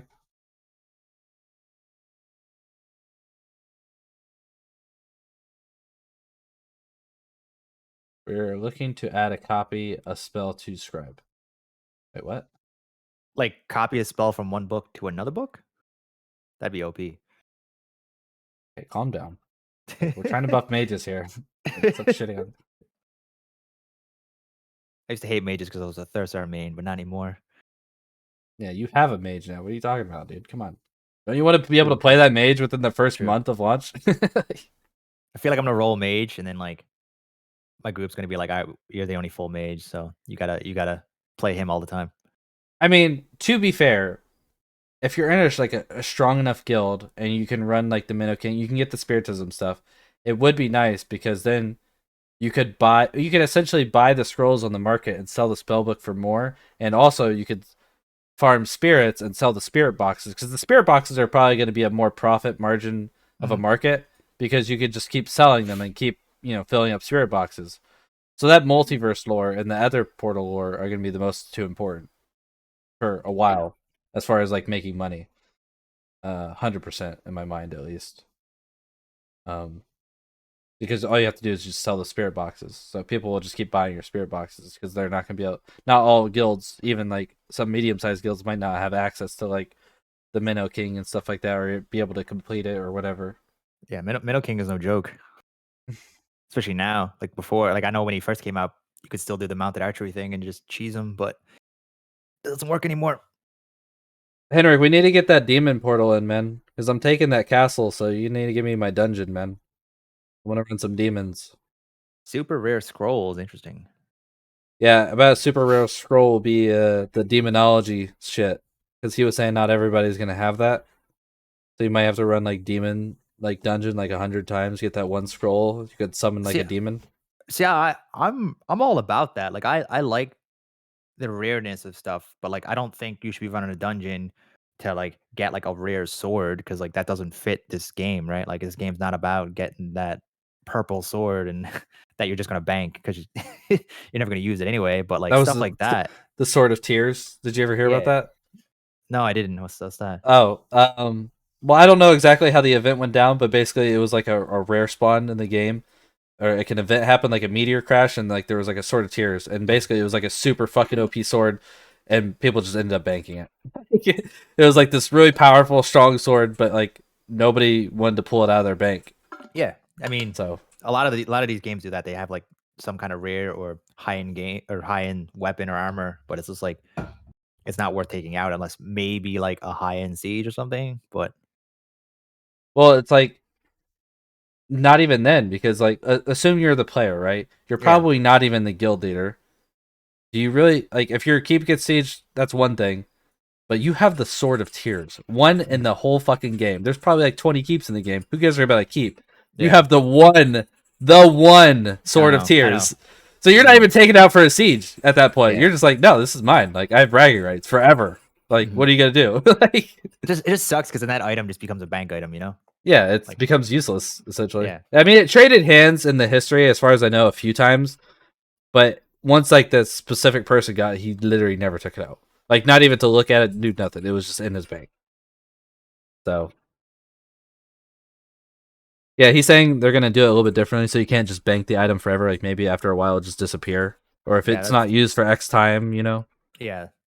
Maybe like trains durability over time or something. I don't know. It's a different way Yeah, to do it. I Yeah. wouldn't be opposed to that. And then it recycles back into the world, so someone else Yeah. has Yeah. another shot at it. Yeah. And that kind of fits the style of the game because gear in this game is constantly going out, right? That's kind of what keeps the economy going. Someone crafts a steel sword or whatever, it gets used for so many fights, might change hands a couple times, Mm. and then it breaks, and that's it. It's out. Duh, duh, duh. Melee combat with skills in this game would be so different. What do you mean, like kicks and stuff? Well, like I know, like they're talking about there, like the dual strike and backstab, and I know spear stance from MO1. Not really sure how it would work in this one though.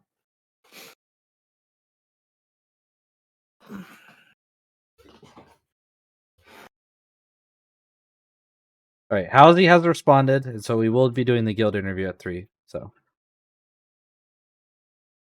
right. we got a little bit of time here. We'll go for like another 15 minutes or so, and then Sounds good. we'll wrap it up. Are you gonna be streaming after or no? Uh, what time? I might do a short one, but not right away. I'm gonna probably go with some food and stuff first. Okay. Well, if you're streaming by the time I get done with the guild recruitment thing or interview, I'll raid you with whoever's Okay. left. Mm-hmm. Oh, yeah, I might not. We'll see. I was planning on it, but kind of tired today. Yeah, 4 hours of sleep, man. Yeah. I'm definitely taking a fucking nap after the interview. I'm taking a nap, 100%. Oh man, I think I'm gonna change my build until I get friends. Hell yeah, dude. Yeah, it's hard to play a mage solo, and you're gonna be making a lot of builds anyway. That's what you should be doing in beta. Yeah, you should be trying out all stuff, not just playing one thing. That's why I tell all new players, like anybody who checks the stream, if they're even 1% interested in this game, get it and play it now. Even if you only play it for a day or two, just to get a feel for some stuff, and then come back fresh at launch.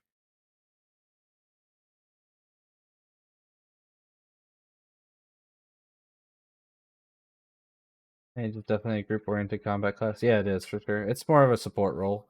I mean, there are damage spells, but it is more support.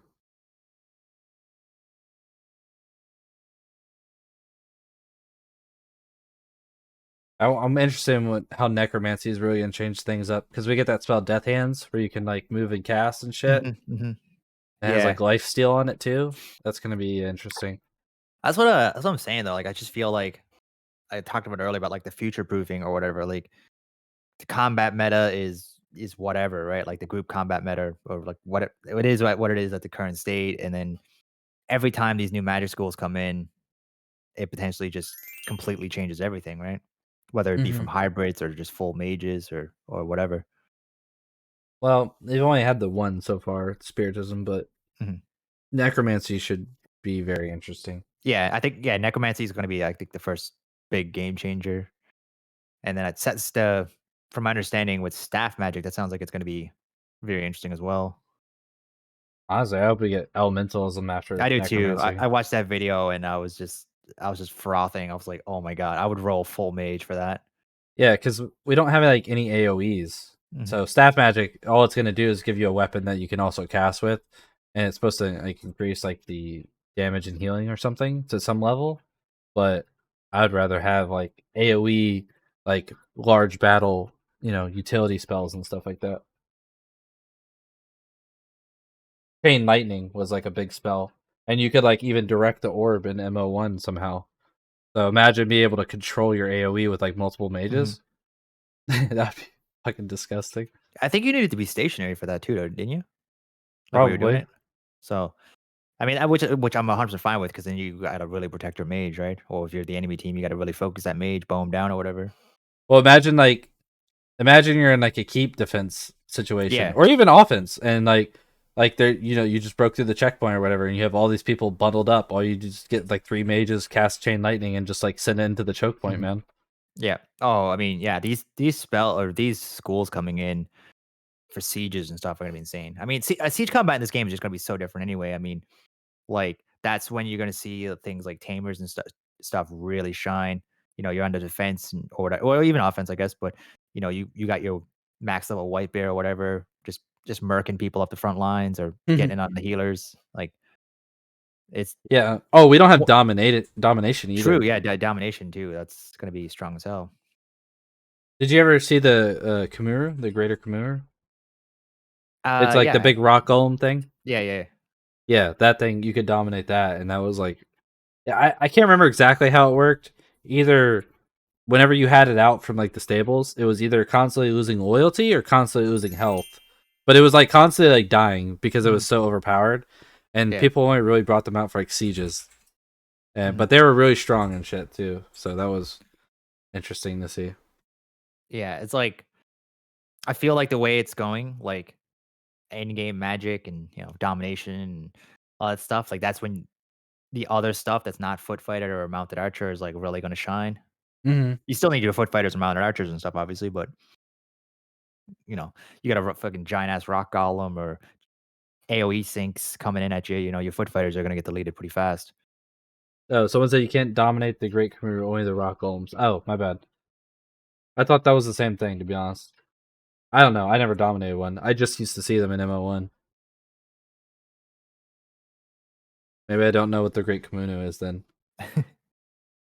Maybe I'm thinking of this wrong. You can still dominate some OP ass pets, though. Yeah. I mean, even right now, if you could go dominate a Minotaur, that would destroy people. Oh yeah. If they had like a charge ability, like a knockback too, that'd be cool. I want to get the bats too. They came from the demon portal. Mhm. They're like ranged attack mobs. Like I think like anything ranged attack would be pretty OP. Mhm. Yeah, on Like a tame or a dominate or whatever. Yeah. yeah, if you had like a few fat mages in your backline, they all had bats, and you all just like outburst spam with your bats attacking like one target. Yeah. Oof, that's gonna be a hard time. Yeah. Like, see, I think Siege is like down the road, minus whatever Siege mechanics come in the game. Like, as more content gets added to this game, like, this is going to be just insane. It's going to be like a circus, just different pets and AoE spells and utility spells and everything. It's gonna be a lot of fun. Plus, like, I guess, like cattle bolts and whatever else they have. Mm-hmm. Oh, they But were saying the Great Khmer spawn the minions you could dominate. Oh, okay. Well, there works you for go. me. Easily pleased. I'm too tired to even like feel embarrassed or Yeah, I something. feel you. I feel you. I'm Yeah, physically here. Mentally, I'm somewhere else. domination's not something I ever really stepped into too much in Mortal 1. It was cool to sell though. Somebody roll Mhm. up, do a fight with a cool mob, man. I was like, damn. I was like too noob and too like solo to like ever get like the gloves or whatever you needed to like dominate minotaurs and stuff. I always wanted to, but I was just like, I don't know. I was just too noob in general. Like I just stuck to butchering, springbok and Yeah. fucking cougars and shit. Butchering was good money, man, in Yeah. Mortal 1. It was like, Buy orders. Oh, we need buy orders, man. yeah. Fuck. Yeah, that would be cool. Do You you can just think sit. Mhm. as kind of change the topic here, but do you think once launch comes and like guilds get castles up and they're fully built and everything, do you think any guilds are going to do like open keeps, open castles, like kind of have it like No, almost a town? no. Hmm. They'll have towns outside their castles, but they're not going to open their gates to anyone. No. I mean, I know some guilds tried an MO1, but it never worked. yeah, there was like Icarus, Icar Corp, that guild that opened up their castle, but people like abuse the shit out of it. Mhm. Unless you're like a trading guild, like Yeah. it's just not gonna work. Yeah, people would just grief. They'll put the boulders inside your bank, inside the fucking castle, just to siege you with them. It's just like it's just too Do, much liability. do you think the siege mechanics gonna be the same with the boulders or what? I have no idea, dude. I don't even know how we're gonna expand our territory yet. Like we haven't even gotten what's gonna replace TC towers.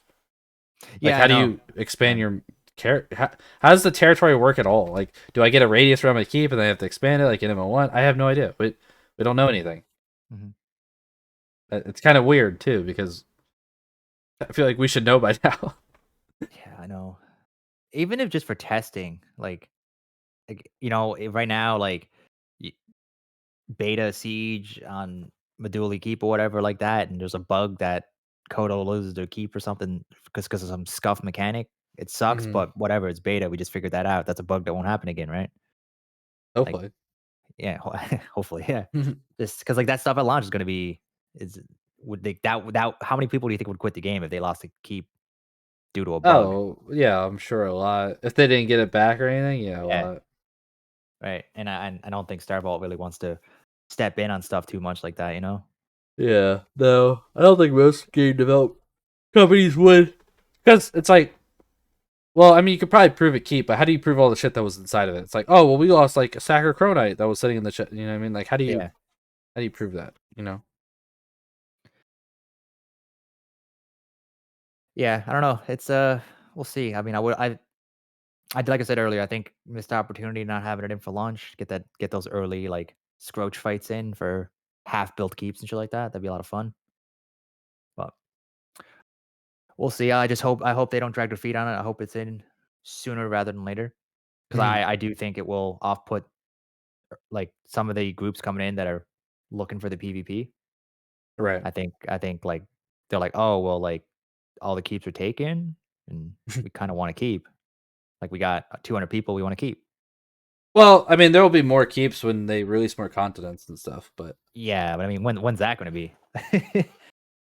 well, depends. Like, you don't want to split the population too early I or know. anything, but I think it's yeah. You don't want to split the population too early, but at the same time, like let's just say if Sarduka is like playing like a year, I don't know, just mhm. for his sake, it's like if the game has had a decent population drop off in a year, Let's do go, you want to Jack. further split the population?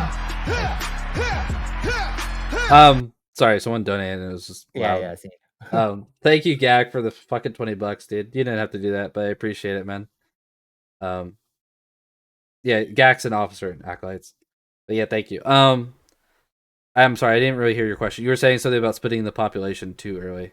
What was Yeah, your? so like I don't think you want to necessarily split them like too early, but if say a year down the road they drop Sarduka, I think it would but be there's before a year. yeah, I do too, but like just say a year and the game has had however much population drop off, do you then want to further split that divide that population between two continents or three continents or It just it's a depends it's where a we're tough at thing with like pop. yeah, like I think like depending on population, like a world can be too big.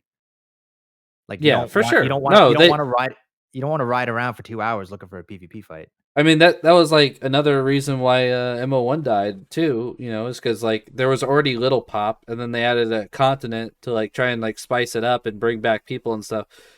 And it just I don't know, it just really didn't. And then you split your population even more because you just added this whole new continent. So it was I, pretty rough. I think a feature that's gonna draw back a lot of players that leave for whatever reason, whether they're bored or they just pass on some content. I think whenever they add ships and naval combat, that's like I know a lot of people are real sweaty over that. Right. No doubt, no doubt. Gonna see a lot of people drowning. I do have to wrap it up here though. Yeah, sounds good. Because I had to do that other thing and I use the bathroom really bad too. But I appreciate you coming on, bro. Like I don't think I've ever had one person on the podcast and we end up going for 3 hours. So I think that's Mhm. impressive. Yeah, like man, I could talk about Mortal all day. So Hell yeah, dude. I'll get you back on sounds good. sometime soon. Do you Yeah, have all right. anything Well, you thanks want to for shout out or no, anything? just thanks for having me, and I really appreciate you taking the time and just chatting about Mortal. Man, it's been a lot of fun. Thanks everybody in chat for popping in. Hell yeah. Thank you, Vaynard. All right, All I'll right, see you, bro. see you guys. All right. By the way, that's Vaynard. Let me see. I'm gonna find his stream real quick. You guys can go follow him. Oh, why am I not typing? Oh, Vaynard 790. I'm gonna link his stream in chat. Go get that guy a follow, boys. Some follows, please.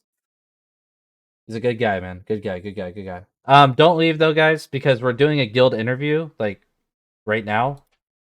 I'm just gonna go AFK for a few minutes, and we're gonna get this interview started.